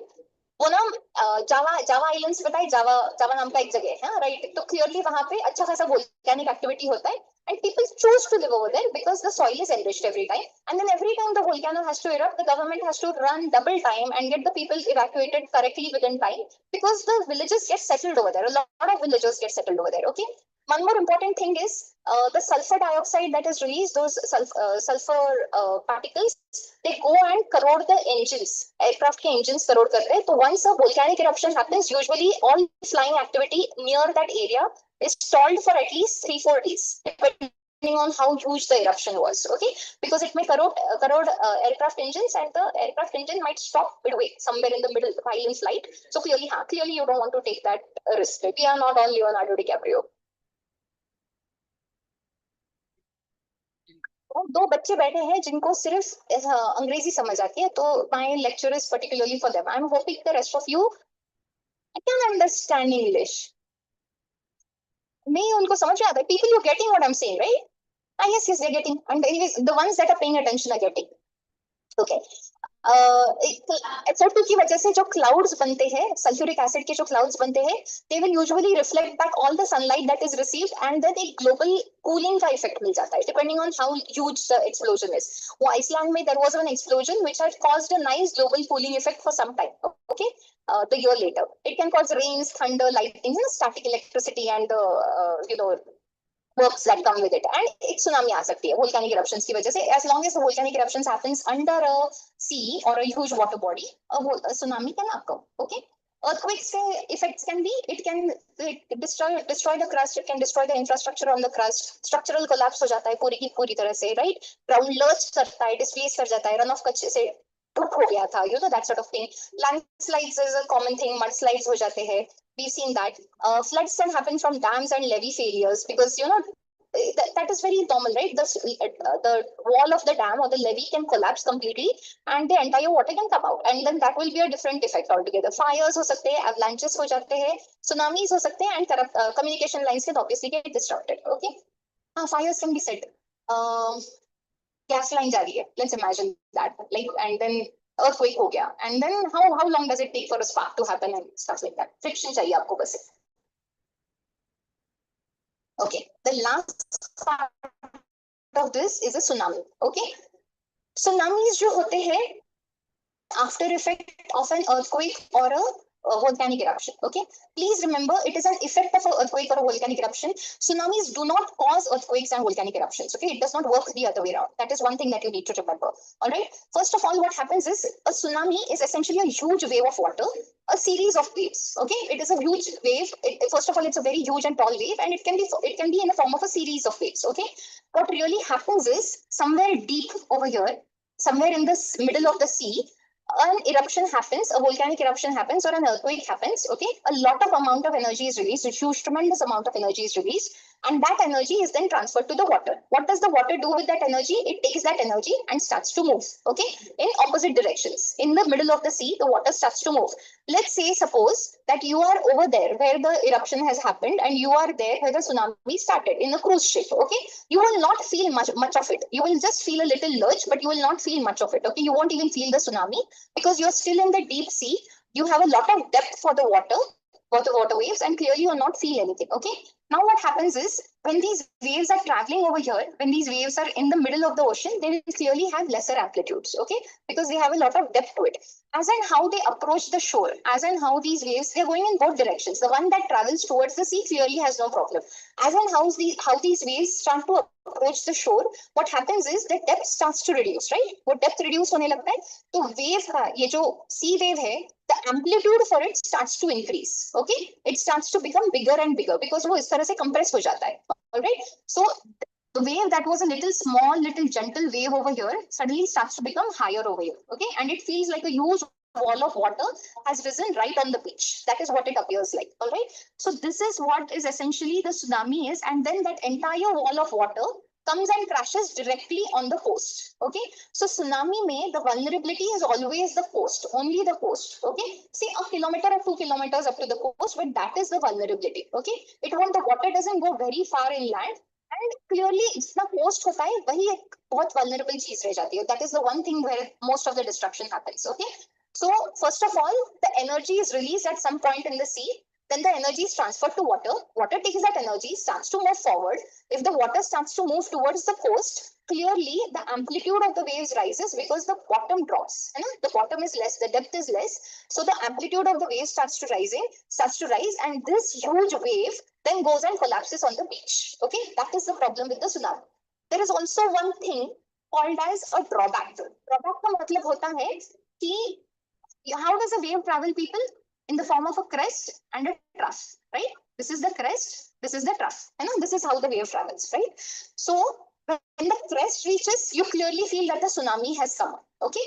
When the trough reaches the shore first, what you will see is that the water level has actually receded. Trough mein clearly water level low hai, right? So you feel that the water level has actually receded, but what is following is the crest. So you need to be careful. After a drawback, what feels like a drawback, what feels like the water is being sucked inside the sea, is not actually a drawback. It is simply the trough, which is going to be followed by a crest. So it will mean that another huge wall of water is now going to come in. So you should be careful during a drawback also. If you feel that the water level is falling very quickly, then that means another crest of a wave is coming in, which means that the tsunami is still coming in under a minute or something. So run away from the shore. Okay.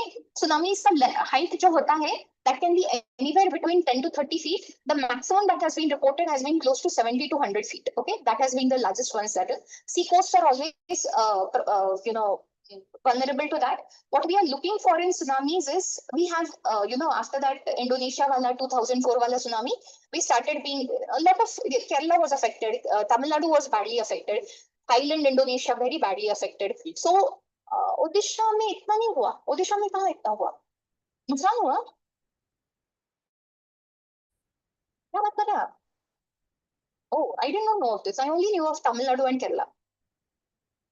नहीं, that is a super cyclone. वो जो बात कर रहे हैं वो super cyclone की बात कर रहे हैं. This is 90s में ना? नहीं, 2000s, early 2000s. 1999. Odisha ka super cyclone is 1999.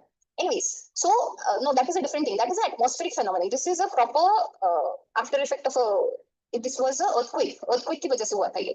तो ये जो सुनामी हुआ था, उसके बाद भी टुक मेजर्स. हम ना क्या करते हैं, सी कोस्ट के अलग पूरा जो सी कोस्ट होता है उसपे प्रेशर सेंसर्स बिठा देते हैं. Okay, we have installed pressure sensors over there. So the moment we feel there is a difference in pressure, because if the wave is coming in, the wave is going out, clearly the pressure will alter, right? So when we know that the pressure is altering, we can at least evacuate the beach 5 minutes, 10 minutes in advance, and that should at least save some lives, right? That makes more sense. Or then people can erect palm trees. I'll give you more natural ways. People can erect palm trees and you can plant them all along the sea coast. They will break the fall of the water. When the water falls, Japan does this. It erects huge walls. The stone, concrete walls built karta hai Japan, and it erects them all along the coast because Japan is very, very vulnerable to tsunamis, right? So Japan does that. And we are done. It is situated in the Pacific. Japan is obviously situated over here in the Pacific Ocean.